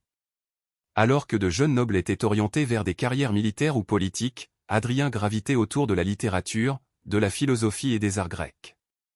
Il parlait grec couramment, lisait Homère avec passion et préférait un rouleau à une épée, du moins au début. Rome, bien sûr, ne fonctionnait pas à la poésie, alors Adrien, comme tous les aristocrates romains ambitieux, a dû gagner sa place par le service. Il a commencé comme tribun militaire, d'abord en Basse-Mésie, puis en Haute-Mésie et enfin en Pannonie. Il s'est avéré être un officier compétent, mais ses talents plus profonds résidaient dans l'administration et l'art de gouverner. L'ascension de Trajan à l'Empire en 98 de notre ère a marqué un tournant pour Adrien. Bien que leur relation ait parfois été tendue, Adrien était connu pour avoir une langue acérée, être arrogant et un peu trop intellectuel pour certains, Trajan l'a néanmoins gardé près de lui. Adrien est devenu questeur, puis tribun de la plèbe, et a gravi régulièrement le cursus honorum, l'échelle de l'avancement politique de Rome. Il s'est aussi bien marié. Sa femme était Vibia Sabina, la petite-nièce de Trajan, une union politiquement stratégique, bien que malheureuse. Le mariage était probablement sans amour et distant, car les intérêts personnels d'Adrien penchaient davantage vers la compagnie philosophique et l'intimité masculine, en particulier dans le cas de son plus tard bien-aimé Antinoü. Le début de la vie d'Adrien a été défini par cette tension entre l'attente militaire et le tempérament artistique. C'était un homme venu de la périphérie de l'Empire, mais destiné à le diriger non pas par la force brute, mais par une grâce calculée. Dans un monde de conquête, il rêvait déjà de colonnes de marbre et de dialogues philosophiques. Quand l'empereur Trajan est tombé gravement malade en 117 de notre ère, la question de la succession est devenue urgente et trouble. Bien qu'Adrien ait longtemps servi dans l'orbite impériale, sa prétention au trône n'était pas universellement acceptée. Trajan n'avait jamais publiquement nommé de successeur, et l'élite politique était divisée sur la question de savoir si Adrien, l'intellectuel distant d'Hispanie, était vraiment l'homme idéal pour diriger Rome. Trajan est mort à Sélinus, en Asie mineure, loin de la capitale, commodément ou de manière suspecte. Quelques jours plus tard, une lettre est arrivée à Rome, déclarant que Trajan avait adopté Adrien comme son fils sur son lit de mort, en présence de l'épouse de Trajan, Plotine, et de l'éternellement loyal Atianus. Le calendrier était impeccable. Certains sénateurs ont chuchoté à la contrefaçon, d'autres ont soupçonné que Plotine avait orchestré toute l'affaire, favorisant l'esprit administratif d'Adrien au candidat plus militariste. Quelles que soient les circonstances, le Sénat a ratifié l'accession d'Adrien, et il est devenu empereur le 11 août 117 de notre ère. Mais la transition était loin d'être facile. Presque immédiatement, Adrien a été confronté à une crise. L'Empire s'était surexploité sous les campagnes militaires de Trajan, en particulier en Mésopotamie, où la rébellion grondait. Plutôt que de poursuivre l'expansion agressive, Adrien a fait le choix pragmatique et impopulaire de se retirer des conquêtes orientales de Trajan, notamment de l'Arménie et de la Mésopotamie. Cela a mis en colère de nombreux sénateurs et militaires qui avaient versé leur sang pour ces victoires. Adrien a été accusé de lâcheté, voire de trahison. Et puis est venu le bain de sang. Peu après son ascension, 4 sénateurs éminents qui s'étaient ouvertement opposés à la montée d'Adrien ont été exécutés sous des accusations vagues de complot. Adrien a publiquement nié son implication, blâmant Atianus, mais peu de gens l'ont cru. Cet acte a définitivement terni sa relation avec le Sénat, même lorsqu'il essayait de gouverner avec retenue et légalité. Le message était clair, Adrien pouvait philosopher comme un Grec, mais il gouvernerait comme un Romain. Malgré les turbulences politiques, les premiers actes d'Adrien en tant qu'empereur ont révélé ses priorités. Il a annulé les dettes, distribué de l'argent aux pauvres et assuré la loyauté militaire avec de généreux donativas. Il a rompu symboliquement avec la conquête sans fin et a commencé à recentrer l'énergie de Rome vers l'intérieur sur la consolidation, l'infrastructure et la stabilité. Adrien a peut-être accédé au pouvoir par des couloirs chuchotés et des signatures obscures, mais une fois vêtu de pourpre, il n'a pas perdu de temps à faire de l'Empire le sien. Adrien ne se contentait pas de gouverner dans le confort des salles de marbre à Rome. Contrairement à la plupart des empereurs, il voyait l'Empire non pas comme une abstraction lointaine, mais comme un paysage vivant et respirant. Et il était déterminé à le parcourir. Dès le moment où il a assuré son trône, Adrien s'est lancé dans une mission pour visiter presque toutes les provinces sous son contrôle. Ce n'était pas cérémoniel, c'était une gouvernance pratique, inspection, correction, diplomatie et vision, le tout enveloppé de sandales et de sueur. Au cours des 2 décennies suivantes, Adrien a parcouru plus de kilomètres que n'importe quel empereur avant ou après lui. Sa première grande tournée a commencé en 121 de notre ère et a duré près de 5 ans. Il a voyagé à travers la Gaule, la Germanie, la Bretagne, l'Espagne, l'Afrique, les Balkans, la Grèce et l'Asie mineure, non pas en char, mais souvent à pied aux côtés de ses soldats. C'était en partie du leadership, en partie du spectacle. En Bretagne, Adrien a été témoin direct de l'instabilité le long de la frontière nord de Rome. Les tribus calédoniennes, les futurs Écossais, étaient implacables. Rome était allée trop loin, et Adrien a choisi de se replier et de fortifier. Le résultat a été son héritage le plus célèbre, le mur d'Adrien, une barrière de pierre de 117 km de long qui s'étend à travers le nord de l'Angleterre. Ce n'était pas seulement militaire, c'était psychologique, une déclaration de limite. Rome défendrait ce qu'elle avait, pas n'essaierait pas sans cesse d'en obtenir plus. En Afrique, il a inspecté les forteresses et s'est occupé de l'infrastructure. En Asie mineure, il a financé des travaux publics et des temples.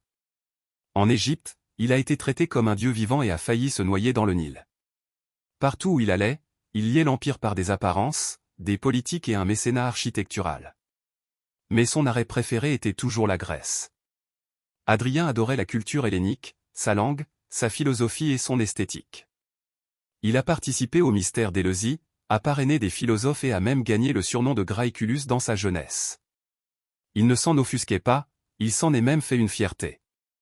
À Athènes, il a financé l'achèvement du temple de Zeus olympien, un projet abandonné depuis des siècles, a commencé la construction de la bibliothèque d'Adrien et a cherché à faire revivre la Ligue panhellénique, unissant les villes grecques sous la fierté culturelle. Ces voyages n'étaient pas des vacances, c'était de l'art de gouverner. En apparaissant physiquement dans tous les coins de l'Empire, Adrien a rappelé aux provinces qu'elles n'étaient pas oubliées. Il n'était pas seulement l'empereur à Rome, il était l'empereur sur leurs routes, sur leurs marchés, inspectant leurs temples et partageant leur poussière. Adrien n'a pas seulement parcouru l'Empire, il l'a réimaginé en pierre. C'était un bâtisseur par passion, pas seulement par politique. Son règne a marqué un âge d'or de l'architecture impériale, où le béton et le marbre sont devenus des outils de philosophie, de pouvoir et de fusion culturelle. Partout où il allait, Adrien laissait derrière lui des arcs, des aqueducs, des bains, des théâtres et des temples, non seulement comme des monuments, mais comme des plans pour un empire unifié. Sa contribution la plus emblématique à Rome même a peut-être été le Panthéon, reconstruit sous ses ordres vers 126 de notre ère. Bien que la version antérieure d'Agrippa ait brûlé, la vision d'Adrien l'a transformé en l'un des bâtiments les plus durables de l'histoire. Avec son dôme massif et son oculus, le Panthéon est devenu une merveille de l'ingénierie romaine et un symbole des cieux touchant la terre. C'était religieux, géométrique, cosmique et profondément adrianique. Puis il y a sa villa à Tivoli, un vaste complexe à l'est de Rome qui est devenu à la fois un refuge et un laboratoire. Contrairement aux villas impériales typiques, le domaine d'Adrien était un portfolio architectural organisé. Il reproduisait des monuments célèbres de tout l'Empire, des colonnades égyptiennes, des stoas grecs et même un canal miniature modelé sur le Nil. Ce n'était pas une villa, c'était le paysage de rêve d'un roi philosophe, une déclaration que Rome englobait tous les mondes. À travers les provinces, il a lancé des campagnes massives d'infrastructures. À Athènes, il a achevé le temple de Zeus olympien, un projet abandonné depuis des siècles. En Afrique du Nord, il a financé des routes, des aqueducs et des greniers. En Asie mineure et au Levant, il a reconstruit des villes ravagées par des tremblements de terre. À Jérusalem, il a refondé la ville de manière controversée en tant qu'Aelia Capitolina, suscitant l'indignation au sein de la population juive, un acte qui aurait des conséquences plus tard. Le style architectural d'Adrien était aussi éclectique que ses voyages. Il aimait les arcs, la symétrie et les coupoles, mais il incorporait également des esthétiques grecques, des motifs égyptiens et des matériaux locaux. Il n'a pas forcé l'identité romaine aux provinces, il a tissé leur tradition dans le tissu impérial. L'architecture pour Adrien n'était pas seulement une question d'utilité ou de beauté, c'était une philosophie en pierre, une façon silencieuse de dire « Rome n'est pas seulement un lieu, c'est une idée, et voici à quoi elle ressemble à travers des briques et du mortier ». Adrien n'a pas seulement préservé l'Empire, il a défini son âme. Parmi les nombreuses personnes qui ont marché aux côtés d'Adrien pendant ses voyages, aucune n'allait laisser une empreinte émotionnelle plus profonde qu'Antinoü, un beau jeune homme de Bithynie, en Asie mineure. Leur relation, tendre, controversée et finalement tragique, façonnerait la mythologie personnelle de l'empereur et produirait l'un des cultes les plus inhabituels de l'histoire romaine. Antinoü apparaît pour la première fois dans la vie d'Adrien vers 124 de notre ère, probablement en tant que compagnon adolescent décrit dans les sources antiques comme étant d'une beauté stupéfiante, calme et obéissant. Antinoü devint le favori d'Adrien, l'accompagnant lors de voyages à travers l'Empire, en particulier en Grèce et en Égypte. Leur relation, bien que jamais officiellement définie, était largement considérée comme romantique. Dans une société où les empereurs exerçaient souvent un pouvoir absolu sur les relations à la cour, le lien d'Adrien avec Antinoü se distinguait par son intensité et sa visibilité. Mais en 130 de notre ère, la tragédie a frappé. Alors qu'il naviguait le long du Nil, Antinoü s'est noyé dans des circonstances mystérieuses. Les détails sont vagues. Certains disent que c'était un accident, d'autres chuchotent un sacrifice rituel, et d'autres encore suggèrent un suicide. Quelle que soit la vérité, Adrien était dévasté. Il a ouvertement pleuré son compagnon d'une manière qu'aucun empereur romain n'avait jamais fait auparavant. Son chagrin était public, passionné et durable. Ce qui a suivi a été l'un des actes de commémoration impériale les plus extraordinaires de l'histoire. Adrien a déifié Antinoü. Il a fondé une ville près du lieu de sa mort, Antinopolis, et a établi des cultes en son honneur dans tout l'Empire. Des statues du jeune homme ont été commandées par centaines, son image toujours idéalisée et sereine est devenue une nouvelle icône de beauté et de jeunesse divine. Des temples, des pièces de monnaie, des festivals et même des oracles ont été consacrés à Antinoü. À bien des égards, il est devenu une sorte de saint païen, un dieu du chagrin, de la renaissance et de la beauté masculine. Aucun amant impérial n'avait jamais été honoré de cette manière, et pour Adrien, ce n'était pas un théâtre politique, C'était une mythologie personnelle écrite en pierre et en marbre à travers les continents. Le culte d'Antinoü a persisté longtemps après la mort d'Adrien. Ses statues ont survécu aux empires, son nom a résonné dans les écrits des poètes et des voyageurs. À travers Antinoü, Adrien n'a pas seulement immortalisé l'amour, il a contesté la compréhension de l'empire de ce qui pouvait être divin. Le règne d'Adrien, bien que souvent marqué par l'art, la philosophie et les voyages, n'était pas sans feu, et aucun n'a brûlé plus fort que la révolte de Bar Kokhba, le soulèvement juif le plus violent contre la domination romaine. Cela allait mettre à l'épreuve la patience de l'empereur, révéler son côté impitoyable et laisser des cicatrices profondes sur la province de Judée. Les graines de la rébellion ont été semées quand Adrien, dans un effort pour unifier l'empire sous la religion civique romaine, a tenté de refonder Jérusalem en tant que colonie romaine, Aelia Capitolina, nommée d'après son propre nom de famille et dédiée à Jupiter.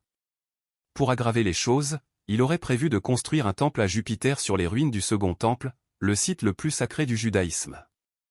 Que ce soit de l'insensibilité culturelle ou de la provocation politique, la population juive a considéré cela comme un sacrilège. En 132 de notre ère, la rébellion a éclaté sous la direction de Simon Bar Kokhba, une figure charismatique et militante saluée par certains comme le Messie. Ses forces ont rapidement submergé les garnisons romaines et ont repris Jérusalem, établissant un État juif de courte durée. Pendant 2 ans, Bar Kokhba a régné en tant que prince de facto, frappant des pièces de monnaie et appliquant la loi juive. Adrien, initialement pris au dépourvu, a répondu avec une fureur stratégique froide. Il a convoqué ses meilleurs généraux, dont Julius Sévru, rappelé de Bretagne, et a amassé une force écrasante. Ce qui a suivi a été une guerre de contre-insurrection brutale. Les troupes romaines ont écrasé village après village, déployant des tactiques de la terre brûlée, une guerre de siège et des exécutions de masse. Aucune pitié n'a été montrée aux rebelles ou aux civils soupçonnés de les avoir aidés. En 135 de notre ère, la révolte était terminée. Bar Kokhba était mort, la province était dévastée. Plus d'un demi-million de Juifs ont été tués selon les sources romaines, et d'innombrables autres ont été réduits en esclavage. La Judée a été rebaptisée Syrie-Palestine, une décision délibérée pour effacer les liens juifs avec la terre. Les pratiques religieuses juives ont été limitées et la population dispersée. Adrien, autrefois l'empereur de l'architecture et de l'élégance, avait montré son point de fer. Son règne sur la Judée reste l'un des chapitres les plus sombres de son règne, un règne marqué non pas par des routes ou des coupoles, mais par le feu, les cendres et l'exil. C'était un dur rappel, Adrien pouvait aimer les livres, les dieux et les garçons, mais s'il était mis au défi, il gouvernerait avec l'acier romain. Après des années de voyages incessants, de constructions monumentales et à la fois de diplomatie et de brutalité, Adrien a commencé à ralentir. La phase finale de sa vie a été marquée par la maladie, la mélancolie et le sentiment croissant que même les empereurs ne peuvent pas maîtriser la mortalité. L'homme qui avait parcouru l'empire en sandales quittait maintenant rarement sa villa, et le roi philosophe devenait de plus en plus reclus et morbide. Vers 133 de notre ère, Adrien souffrait d'une maladie chronique, probablement une forme de maladie cardiaque ou d'insuffisance rénale basée sur les descriptions antiques de ses ballonnements, de sa faiblesse et de ses difficultés respiratoires. Il est devenu irritable, déprimé et obsédé par sa propre mort. Il a commencé à composer des poèmes sur la mortalité, souvent sombres et introspectifs. L'un de ses vers les plus célèbres est un adieu chuchoté à son âme, Animula Vagula Blandula, une réflexion sur la fragilité de la vie et les limites du pouvoir. Mais alors que son corps faiblissait, il avait encore un dernier devoir impérial, nommer un successeur. Adrien n'avait pas d'enfant biologique, et ses instincts politiques étaient obscurcis par son affection personnelle. En 136 de notre ère, il a adopté Lucius Seionius Commodus, connu sous le nom de Lucius Aelius César, un sénateur relativement obscur avec une réputation de charme, mais une mauvaise santé. Beaucoup étaient perplexes. L'homme était élégant, peut-être faible et clairement pas fait pour régner. Leurs doutes étaient justifiés. Quelques mois seulement après son adoption, Aelius est mort subitement, probablement de la tuberculose. Adrien était dévasté et se démenait à nouveau pour trouver un héritier approprié. Le temps pressant, il s'est tourné vers un choix plus traditionnel, Titus Aurelius Antoninus, un sénateur respecté et modéré. En 138 de notre ère, Adrien a adopté Antoninus, mais avec une torsion. Il a exigé qu'Antoninus adopte à son tour Marcus Annus Verus, le jeune homme qui deviendrait plus tard Marc Aurèle, l'empereur philosophe. Par cet acte unique, Adrien a effectivement conçu les 2 prochaines générations d'un leadership stable. Mais cela n'a pas atténué sa souffrance. Il s'est retiré dans sa villa bien-aimée à Tivoli, où il a passé ses derniers jours entouré de souvenirs, de sculptures et du fantôme d'Antinoü. Son état s'est aggravé, et à la fin, il a tenté de se suicider à plusieurs reprises, mais il en a été empêché par ses assistants. Sa mort est finalement survenue en juillet 138 de notre ère, à l'âge de 62 ans. Les cendres d'Adrien ont été placées dans le mausolée qu'il avait construit pour lui-même, un cylindre imposant sur le Tibre, plus tard connu sous le nom de Castel Sant'Angelo. Quand Adrien est mort en 138 de notre ère, il a laissé derrière lui non pas un empire agrandi, mais un empire bien plus sûr, cohérent et intellectuellement dynamique qu'il ne l'avait trouvé. Son règne n'a pas été défini par la conquête comme celui de Trajan, mais par la consolidation, et avec le recul, c'était un acte révolutionnaire. Dans un âge obsédé par la gloire extérieure, Adrien a eu la clarté et l'audace de regarder vers l'intérieur. Les rappels les plus visibles de son règne sont toujours debout. Le mur d'Adrien, qui s'étend à travers le nord de la Grande-Bretagne, est devenu un symbole de la force impériale non pas par l'agression, mais par les frontières. Il disait, ceci est Rome, et ceci ne l'est pas. Ce n'était pas seulement militaire, c'était philosophique. L'Empire avait des limites, et les connaître était sage. Dans la capitale, sa reconstruction du Panthéon a changé l'histoire de l'architecture. Son vaste dôme en béton non armé est encore aujourd'hui le plus grand du monde. C'était un temple non seulement pour les dieux, mais aussi pour la possibilité de l'ingénierie et de l'imagination romaine. C'est l'incarnation physique de l'intellect d'Adrien, précis, intemporel et ouvert sur le ciel. Sa villa à Tivoli, avec ses bibliothèques, ses jardins d'eau et ses temples recréés, est devenu le modèle des palais de la Renaissance des siècles plus tard. C'était le rêve d'Adrien du monde, un empire réduit à l'art et au paysage. Mais l'héritage d'Adrien n'était pas seulement fait de pierre, il était aussi gravé dans la politique et le précédent. Il a réformé le droit romain, réorganisé l'armée sans guerre constante et professionnalisé l'administration provinciale.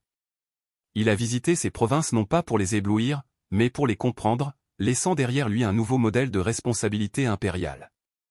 Culturellement, son amour de la philosophie, de la poésie et de la sculpture grecque a contribué à relancer les traditions helléniques dans tout le monde romain. L'homme autrefois moqué comme Graeculus avait en fait rehellénisé l'Empire, non pas par la force, mais par le goût. Et politiquement, le choix d'Adrien d'Antonin le Pieux et l'adoption de Marc Aurèle ont assuré une période de paix et de prospérité sans précédent, plus tard appelée la Pax Antoninienne. Sa prévoyance a donné naissance à ce qu'on appelle les 5 bons empereurs, une série de stabilité inégalée dans l'histoire romaine. Pourtant, il est resté un paradoxe, un bâtisseur qui a détruit en Judée, un amoureux de la paix avec un point de fer caché, un étudiant de la beauté qui a gouverné avec réalisme. La Rome d'Adrien n'était pas seulement du marbre et de la puissance, c'était l'esprit, la mémoire et la mesure. Adrien n'a pas seulement régné sur Rome, il a réimaginé ce que signifiait être empereur. Son règne se situe à la croisée du commandement militaire et de l'enquête philosophique, de la tradition et de la réinvention. À bien des égards, Adrien a marqué un tournant, le moment où l'empereur romain a cessé d'être simplement un chef de guerre et est devenu un conservateur de la civilisation. Contrairement à ses prédécesseurs, Adrien a projeté son pouvoir par la présence plutôt que par l'expansion. En parcourant les routes, en visitant les garnisons, en inspectant les aqueducs et en débattant avec les philosophes, il a transformé l'état d'empereur en une performance de responsabilité omniprésente. La toge et le rouleau sont devenus aussi essentiels que l'épée. Ce changement a influencé la façon dont les futurs empereurs verraient leur rôle. Ses successeurs immédiats, Antonin le Pieux et Marc Aurèle, ont embrassé cette vision. Ils ont régné non pas comme des conquérants, mais comme des intendants de l'ordre romain, axés sur la justice, l'infrastructure et le raffinement culturel. Marc Aurèle, avec ses pensées, n'aurait peut-être jamais émergé si Adrien n'avait pas élevé la philosophie à la légitimité impériale. Adrien a également incarné les paradoxes du pouvoir. Il était à la fois adoré et craint, élégant mais cruel lorsqu'il était provoqué. Son règne a été calme en comparaison, mais en dessous se cachaient des réflexes autoritaires, les exécutions de sénateurs, l'écrasement de la révolte de Bar Kokhba, l'exil des dissidents. Cela a révélé un homme qui prêchait la modération, mais exerçait l'autorité avec une impitoyabilité chirurgicale lorsqu'il était mis au défi. En privé, Adrien était introspectif et mélancolique. Sa poésie, surtout à la fin de sa vie, révèle un homme conscient de sa mortalité et de ses contradictions. Son amour pour Antinoü, idéalisé, déifié et pleuré, offrait un contrepoids émotionnel à son image publique. Ce chagrin l'a rendu humain, et il résonne des siècles plus tard comme un rare moment de vulnérabilité impériale. Même dans la mort, Adrien a conçu un héritage de présence durable. Son mausolée, aujourd'hui le Castel Sant'Angelo de Rome, se dresse comme une forteresse contre l'oubli. Ses bâtiments définissent encore les horizons, ses lois ont éclairé des générations, ses voyages ont cousu ensemble un empire multiculturel en quelque chose qui, au moins brièvement, s'est senti uni. La grandeur d'Adrien ne réside pas dans ce qu'il a conquis, mais dans ce qu'il a conservé, construit et imaginé. Il était un paradoxe avec une couronne de laurier, un architecte et un autocrate, un poète et un empereur, un humain et une énigme. En fin de compte, Adrien n'a pas seulement laissé des monuments, il a laissé un modèle d'état d'empereur lui-même, un modèle qui hante encore les ruines de Rome et les esprits de ceux qui les foulent. En 1803, le président Thomas Jefferson a doublé la taille des États-Unis d'un coup de crayon. L'achat de la Louisiane, un accord de 15 millions de dollars avec la France, a ajouté plus de 2 millions de kilomètres carrés de nature sauvage, pour la plupart inexplorée, à la jeune République. C'était un coup géopolitique, mais aussi un énorme point d'interrogation cartographique. Qu'est-ce que l'Amérique venait d'acheter exactement? Des montagnes, des déserts, des cours d'eau, des racines, des monstres? Jefferson n'en avait aucune idée, mais il était déterminé à le découvrir. André Meriwether Lewis, le secrétaire personnel de Jefferson est un homme avec un appétit insatiable pour l'aventure et les carnets scientifiques. Jefferson l'a personnellement choisi pour diriger une expédition afin d'explorer le nouveau territoire, de cartographier sa géographie, de documenter sa flore et sa faune et, plus important encore, de déterminer si une voie navigable vers le Pacifique, le mythique passage du Nord-Ouest, existait réellement. Mais Lewis n'allait pas y aller seul. Il a choisi son vieil ami et camarade militaire William Clark comme co-chef. Alors que Lewis avait un esprit scientifique et diplomatique, Clark a apporté la discipline militaire, les compétences cartographiques et une facilité de contact avec les hommes, un équilibre que Jefferson jugeait essentiel. Ils seraient des chefs égaux, malgré le fait que seul Lewis détenait une commission officielle. Leur unité deviendrait l'une des plus grandes forces de l'expédition. Les préparatifs ont commencé immédiatement. Jefferson a fourni des instructions détaillées, observer le paysage, établir le commerce avec les tribus indigènes, étudier la vie végétale et animale et affirmer la présence américaine dans les terres déjà occupées par des dizaines de nations indigènes. Une diplomatie subtile enveloppée de curiosités scientifiques. Des fournitures ont été rassemblées, des compas, des sextants, des microscopes, des cadeaux pour les chefs indigènes comme des perles, des miroirs et des médailles de paix, et même un bateau à cadre en fer pliable, qui n'a jamais vraiment fonctionné, mais qui avait fière allure sur le papier. Des dizaines d'hommes ont été recrutés, principalement dans l'armée américaine. Ce groupe allait devenir le corps de la découverte, un nom aussi ambitieux que le voyage lui-même. L'expédition a été lancée du camp du Bois près de Saint-Louis en mai 1804. Devant eux se trouvaient des milliers de kilomètres de terrain inconnu, d'innombrables nations tribales et une mission sans garantie de retour. Mais pour Jefferson, Lewis et Clark, le prix n'était pas seulement la terre, c'était la connaissance, le genre de connaissance qui transformerait l'avenir de l'Amérique et définirait son esprit pionnier. Et ainsi, avec des cartes non écrites et des journaux vierges, le corps de la découverte s'est lancé dans la nature, poursuivant une vision à peine entrevue à travers les rêves de Jefferson. Le 14 mai 1804, le corps de la découverte a quitté les rives du Missouri, commençant ce qui allait devenir une odyssée de 2 ans vers des terres que peu d'Américains avaient jamais vues. Leur départ a été silencieux, pas de défilé, pas de foule en liesse, juste 33 hommes dans un chaland et 2 pirogues transportant près de 10 tonnes de fournitures en amont dans la nature sauvage. Leur progression était lente. Le Missouri, bien que leur principale voie vers l'ouest, était trompeusement dangereux, avec des bancs de sable mouvants, des courants puissants et des forêts denses qui rendaient le voyage quotidien pénible. Les hommes ont utilisé des perches, des cordes, des rames et une pure volonté de fer pour avancer contre le courant. Parfois, ils ont dû avoir l'impression de ramer dans du ciment mouillé. L'équipage était composé de montagnards endurcis, de chasseurs experts, de Canadiens français et de quelques soldats avec plus de courage que de vernis. Parmi eux se trouvait York, le serviteur esclave de Clark, dont la force et le charisme lui vaudraient plus tard un profond respect de la part des tribus indigènes, et Charles Floyd, un sergent dont le destin leur rappellerait à tous combien la vie pouvait être fragile à la frontière. L'équipe a rapidement adopté une routine disciplinée. Clark, toujours le cartographe, a cartographié chaque méandre de la rivière. Lewis, le naturaliste, a catalogué la flore, la faune et les caractéristiques géologiques, collectant des échantillons et décrivant tout, des poissons-chats aux moustiques, avec un souci obsessionnel du détail. Chaque jour, il rencontrait de nouvelles créatures, certaines majestueuses comme des pigargues à tête blanche et des élans, et d'autres moins bienvenues. Les moucherons, les tiques et les mouches piqueuses sont devenus des tortures quotidiennes. À la fin de l'été, ils ont atteint ce qui est aujourd'hui l'Iowa et le Dakota du Sud, où le paysage s'est transformé en prairies immenses et en un ciel sans fin. C'est là qu'ils ont eu leurs premières rencontres diplomatiques importantes avec les tribus indigènes, notamment les Oto et les Missouri, puis les Tetons Sioux. Ces rencontres étaient tendues.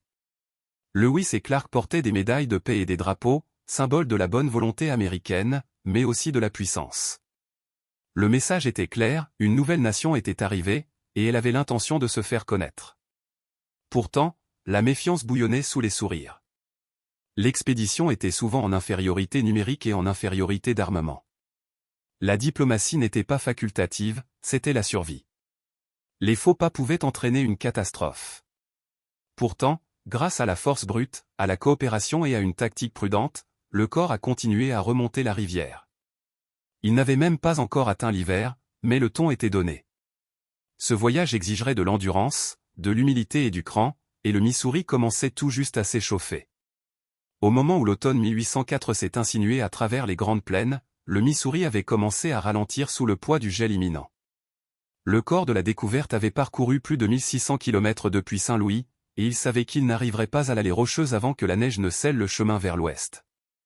Il était temps de faire une pause, de se regrouper et de survivre. Ils ont choisi un endroit près de l'actuel Washburn, dans le Dakota du Nord, juste en aval d'un groupe de villages Mandan et Hidatsa. Ces communautés indigènes avaient depuis longtemps établi des villages permanents de maisons en terre le long de la rivière, riches sur le plan agricole, sophistiqués sur le plan social et stratégiquement placés. Les Mandans étaient déjà des diplomates chevronnés, ayant accueilli des commerçants français, britanniques et espagnols. Les Américains n'étaient que les derniers étrangers avec des chapeaux bizarres. Ici, Lewis et Clark ont ordonné aux hommes de construire un fort d'hiver, Fort Mandan, nommé en l'honneur de leurs hôtes.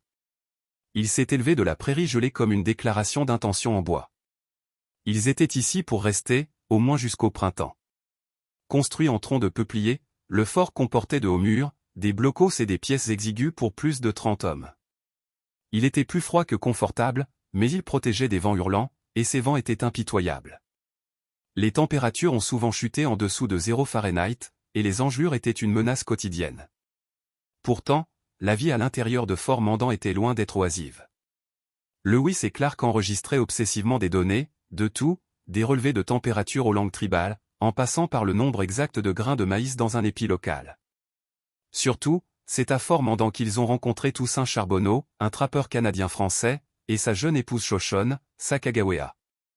Bien que Charbonneau ait été embauché comme traducteur, c'est Sacagawea, enceinte à l'époque, qui deviendrait un guide indispensable dans les mois à venir. Sa connaissance de la géographie occidentale et sa capacité à communiquer avec les tribus indigènes s'avéreraient plus précieuses que n'importe quel mousquet ou carte. Les relations avec les Mandans étaient généralement pacifiques, bien que des tensions soient parfois apparues. Les malentendus culturels, la pénurie de ressources et la simple proximité ont rendu les frictions inévitables. Pourtant, le corps savait que sans la coopération des indigènes, leur mission pouvait se terminer là, dans la neige. Au printemps 1805, avec les journaux pleins, l'équipement réparé et le nouveau-né de Sacagawea, Jean-Baptiste, emmailloté et prêt, le corps a démantelé Fort Mandan. La prochaine phase du voyage vers l'inconnu, au-delà des plaines et vers les Rocheuses, allait commencer. En avril 1805, le corps de la découverte a laissé derrière lui la sécurité relative de Fort Mandan et est rentré dans la nature imprévisible. Il voyageait maintenant plus légèrement, avec un groupe plus petit et plus d'urgence. La trêve hivernale était terminée. Devant eux se trouvaient des montagnes, des rivières inexplorées et la question qui hantait le plan de Jefferson, existait-il une voie navigable vers le Pacifique? Le printemps a apporté la beauté, mais aussi le tourment des suceurs de sang. Le Missouri grouillait de moustiques, qui harcelaient les hommes sans relâche. Le sommeil était interrompu par des essaims. Les bisons, les cerfs et les ours sont devenus plus abondants, oui, mais aussi les coups de soleil, les piqûres d'insectes enflés et l'humidité rendant fou. Lewis a tout noté dans son journal, son ton oscillant entre la curiosité scientifique et une légère souffrance. C'est au cours de ce tronçon que l'expédition a connu sa première quasi-catastrophe. En tentant de récupérer une pirogue chavirée, Sacagawea a calmement sauvé des objets essentiels, notamment les journaux et les cartes de Clark, gagnant ainsi un respect encore plus profond des hommes. Elle n'était pas seulement une traductrice, elle était une force stabilisatrice, calme sous la pression, adaptable et farouchement compétente.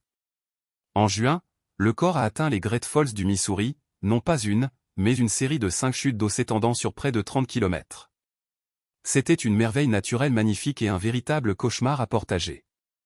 Les hommes ont passé près d'un mois à transporter des bateaux et des fournitures par voie terrestre autour de falaises escarpées et de terrains accidentés, en utilisant des chariots faits maison et la force brute. Certains l'ont appelé le défi le plus difficile physiquement de l'expédition.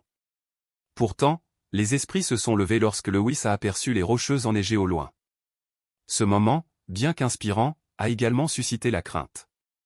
L'équipe avait supposé que les Rocheuses seraient comme les douces Appalaches, mais ce n'était pas le cas. C'étaient des pics monstrueux qui allaient bientôt anéantir tous les espoirs d'une route fluviale continue vers le Pacifique. Mais l'espoir est venu sous la forme du peuple de Sacagawea, les Shoshones. Lorsque le corps a finalement pris contact, une réunion étonnante s'est déroulée. Le chef s'est avéré être le frère de Sacagawea. Ce moment, à la fois chanceux et légendaire, a tout changé. Les Shoshones ont accepté de fournir des chevaux, des fournitures et des guides, essentiels pour que l'expédition puisse traverser les Bitterroot Mountains, où aucun bateau ne pouvait aller. Le Missouri les avait emmenés aussi loin qu'ils le pouvaient, maintenant la vraie ascension commençait. La traversée des Rocheuses n'allait jamais être facile, mais même les prédictions les plus pessimistes ne pouvaient pas préparer le corps de la découverte à la brutale réalité de la chaîne des Bitterroot. Avec le Missouri derrière eux et le Pacifique encore loin devant, l'expédition a maintenant dû abandonner ses bateaux et marcher à cheval, transportant ce qu'elle pouvait sur des sentiers étroits et glacés. Armé de chevaux et de guides Shoshone, le corps a commencé sa randonnée à travers les Bitterroot Mountains au début de septembre 1805.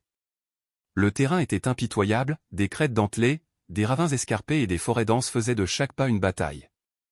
Les sentiers n'étaient souvent rien de plus que des pistes de gibier serpentant à travers le brouillard, la neige et les cols balayés par le vent. Mais le pire ennemi était la faim. Le gibier était presque inexistant.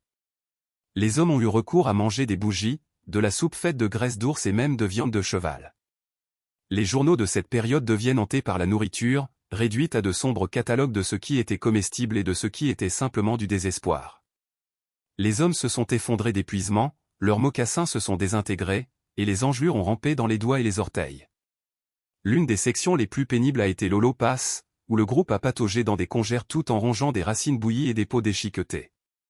Clark a écrit qu'ils étaient complètement à court de provisions et qu'ils subsistaient grâce à la viande de cheval.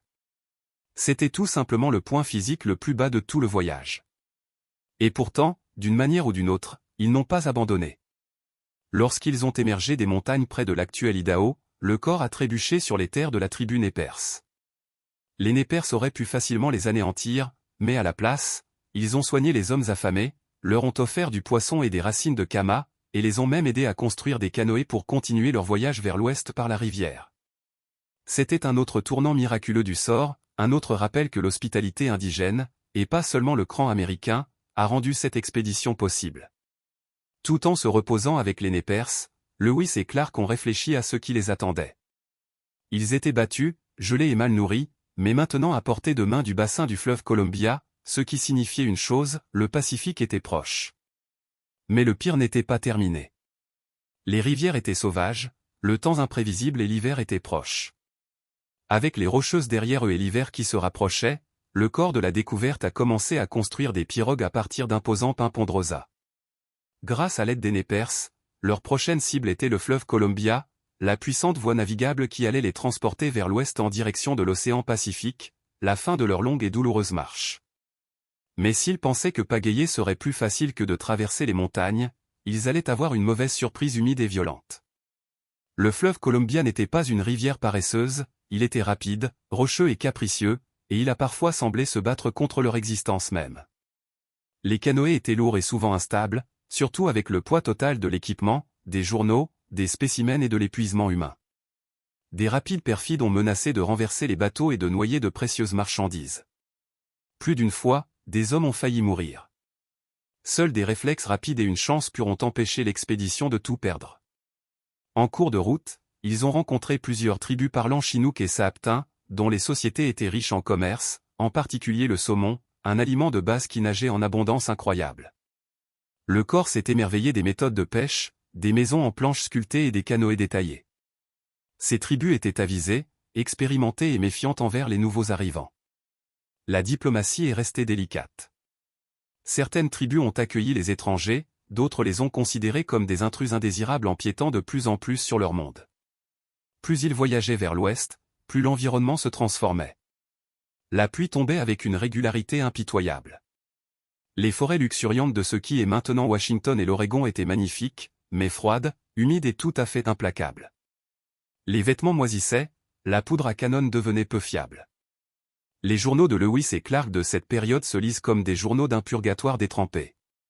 Finalement, à la mi-novembre 1805, après 18 mois d'épreuves, le corps a atteint l'embouchure du fleuve Columbia et là, à travers la brume grise et orageuse, ils ont aperçu pour la première fois l'océan Pacifique. Le moment aurait dû être triomphant, mais il était tout sauf romantique. Leur camp, construit à la hâte près de l'actuelle Astoria, dans l'Oregon, était un gâchis boueux de vent et de désespoir. Ils ont nommé le site Fort Clatsop, et ils allaient y passer un long hiver humide, froid, malade et infesté de puces. Ils ont passé leur journée à fabriquer des mocassins, à faire bouillir de la viande d'élan et à écrire page après page dans leurs journaux. Ils avaient réussi, mais la vérité la plus dure les dévisageait maintenant, ils devaient encore rentrer. Atteindre l'océan Pacifique en novembre 1805 aurait dû marquer un tour de victoire pour le corps de la découverte, mais l'océan n'était pas d'humeur festive. Les pluies torrentielles, les températures glaciales et les tempêtes côtières incessantes ont transformé leur récompense en un cauchemar humide et boueux. N'ayant guère le choix, l'expédition a construit un abri grossier sur la rive sud du fleuve Columbia, le nommant Fort Clatsop d'après la tribu Clatsop locale. L'hiver de 1805 à 1806 a été brutal. Il a plu tous les jours sauf 12, selon les notes de Clark. Les vêtements des hommes ont pourri, les poux et les puces ont proliféré, et le scorbut a menacé. L'élan, leur principale source de nourriture, devait être chassé quotidiennement, souvent à des kilomètres du camp. La viande était dure, maigre et à peine suffisante pour empêcher le corps et le moral de s'effondrer. Malgré l'inconfort, Lewis et Clark ont insisté sur la poursuite de la documentation. Ils ont détaillé les coutumes tribales, la géographie, la météo, les plantes et les animaux, ajoutant des centaines de pages au registre scientifique. Lewis a méticuleusement décrit les loutres de mer, tandis que Clark a amélioré les cartes qui allaient plus tard guider des générations de colons. Même dans la misère, ils sont restés des observateurs obsessionnels. Les interactions avec les tribus locales ont été mitigées. Les peuples Clatsop et Chinook étaient des commerçants accomplis avec des réseaux de longue date le long de la côte. Ils étaient polis, mais pas particulièrement enthousiastes quant à la présence du corps. Les négociations concernant la nourriture ou les fournitures impliquaient souvent une dure négociation, pas une hospitalité amicale. Contrairement aux Mandans ou aux Nez perses, ces tribus côtières attendaient une réciprocité et n'hésitaient pas à montrer leur impatience lorsque les Américains offraient des biens commerciaux peu impressionnants. Et puis il y avait l'ennui. Piégés dans un fort fait de rondins détrempés, attendant que le temps s'améliore, les hommes passaient le temps à faire du sel, à réparer les vêtements et à sculpter des souvenirs en bois. Le moral était bas, la maladie s'est propagée. Même Lewis, habituellement le scientifique au nerf d'acier, est devenu irritable et renfermé. En mars 1806, le corps en avait assez. Avec les journaux débordants, les échantillons préservés et leurs corps humides et raides après des mois de privation, ils ont brûlé des bougies pour la dernière fois à Fort Clatsop, ont emballé ce qui n'avait pas pourri et se sont tournés vers l'est. Ils avaient trouvé le Pacifique, maintenant venait la vraie épreuve, survivre au long et pénible retour à la civilisation. Sans l'émerveillement de l'inconnu, seulement le souvenir de chaque pas douloureux à venir. En mars 1806, le corps de la découverte a quitté Fort Clatsop avec des vêtements trempés, des corps épuisés et un objectif singulier, rentrer à la maison. Ils avaient accompli ce qu'aucun autre Américain n'avait fait, atteindre le Pacifique par voie terrestre. Mais le voyage de retour allait s'avérer tout aussi périlleux, tout aussi épuisant et, à certains égards, plus complexe. La nature sauvage dans laquelle ils étaient autrefois entrés avec curiosité planait maintenant avec une énergie différente, familière, mais toujours impitoyable. Ils ont retracé leurs pas sur le fleuve Columbia, luttant une fois de plus contre des courants forts, des falaises escarpées et des interactions tendues avec les tribus indigènes. Les fournitures se sont amenuisées, le commerce était difficile. Les Chinooks et les autres tribus côtières étaient devenus encore plus prudents, sentant peut-être que la présence des Américains annonçait une vague de changements qu'ils n'accueillaient pas favorablement. À la fin du printemps, le corps avait retraversé les Bitterroot Mountains avec un meilleur temps et une préparation plus intelligente cette fois, bien qu'il s'agisse toujours d'une épreuve épuisante. Lorsqu'ils ont atteint les villages Nez Perces, ils ont été accueillis comme de vieux amis. La tribu avait gardé leurs chevaux en sécurité comme promis et avait aidé le corps à se préparer pour la prochaine étape du voyage. Puis, Lewis et Clark ont pris une décision audacieuse, ils allaient diviser l'expédition en groupes plus petits pour explorer plus de territoire. Lewis s'est dirigé vers le nord en direction du fleuve Maria, dans l'espoir de cartographier sa connexion avec le Missouri et d'étendre les revendications territoriales américaines. Clark a suivi le fleuve Yellowstone, cartographiant son cours et recherchant des itinéraires plus faciles à travers les plaines. C'était une décision risquée. La communication entre les groupes était impossible, et le chemin de Lewis a failli devenir fatal. À la fin du mois de juillet, le groupe de Lewis a rencontré des guerriers Blackfeet, qui ont d'abord semblé amicaux, mais sont devenus méfiants lorsqu'ils ont vu les armes à feu et les marchandises commerciales des Américains. Une nuit tendue a tourné au drame, une escarmouche a éclaté et 2 hommes Blackfeet ont été tués, les seuls décès violents causés par l'expédition. Le groupe de Lewis s'est enfui à la faveur de l'obscurité, secoué et blessé. Le groupe de Clark a connu un retour légèrement moins dramatique, bien qu'il ait eu sa part de blessures et de ruées de bisons. Ils ont construit des canoës, se sont réunis avec Sacagawea et sa famille et ont navigué sur le Yellowstone avec un succès relatif. En août 1806, les 2 groupes se sont réunis près du fleuve Missouri. L'expédition était à nouveau au complet, mais l'atmosphère était sombre. Le frisson de la découverte était passé, et maintenant il fallait ramer péniblement vers la maison. Fatigué, marqué, mais vivant. À la fin du mois d'août 1806, le Missouri a une fois de plus tiré le corps de la découverte en aval, cette fois les transportant vers la maison, pas vers le mystère. Leurs corps étaient plus minces, leurs uniformes en lambeaux et leurs journaux gonflés de pages tachées de boue, mais ils avaient survécu.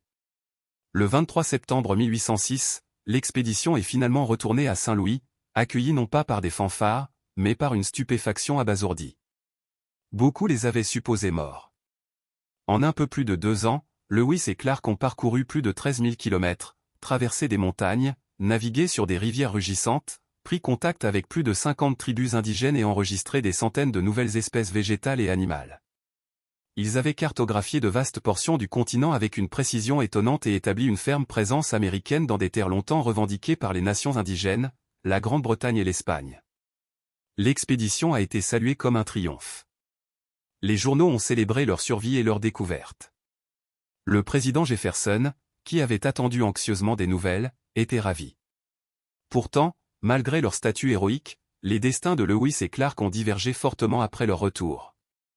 Meriwether Lewis a été nommé gouverneur du territoire de Louisiane, mais a lutté contre la dépression, l'alcoolisme et les dettes. Seulement 3 ans après l'expédition, en 1809, il est mort dans des circonstances mystérieuses, soit par suicide, soit par meurtre, dans une auberge isolée le long du Natchez Trace.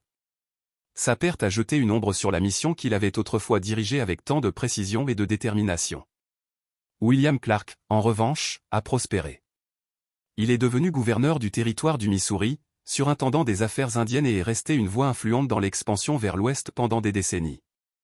Il a nommé son premier fils Meriwether Lewis Clark, un hommage à son ami et partenaire décédé. Et qu'en est-il de Sacagawea et York? Sacagawea est retourné à l'ouest avec son mari et son enfant. Son sort exact est débattu, mais son rôle symbolique dans la mémoire américaine n'a fait que croître. York, le serviteur esclave de Clark, est devenu une légende parmi les tribus indigènes, mais malgré ses contributions, Clark a refusé de l'affranchir pendant de nombreuses années, une ironie douloureuse que l'histoire n'oublierait pas. L'héritage de l'expédition est à la fois héroïque et compliqué. Elle a ouvert l'Ouest à une exploration, un commerce et une colonisation plus poussés, mais a également jeté les bases du déplacement des populations indigènes dont les terres avaient été cartographiées sans consentement. L'histoire de Lewis et Clark n'est pas seulement une histoire de survie ou de découverte, c'est une histoire d'ambition, de résilience, de collision culturelle et du prix élevé de la destinée manifeste. Elle nous rappelle qu'explorer est humain, mais comprendre ce qui a été changé dans le processus, c'est ça le vrai voyage.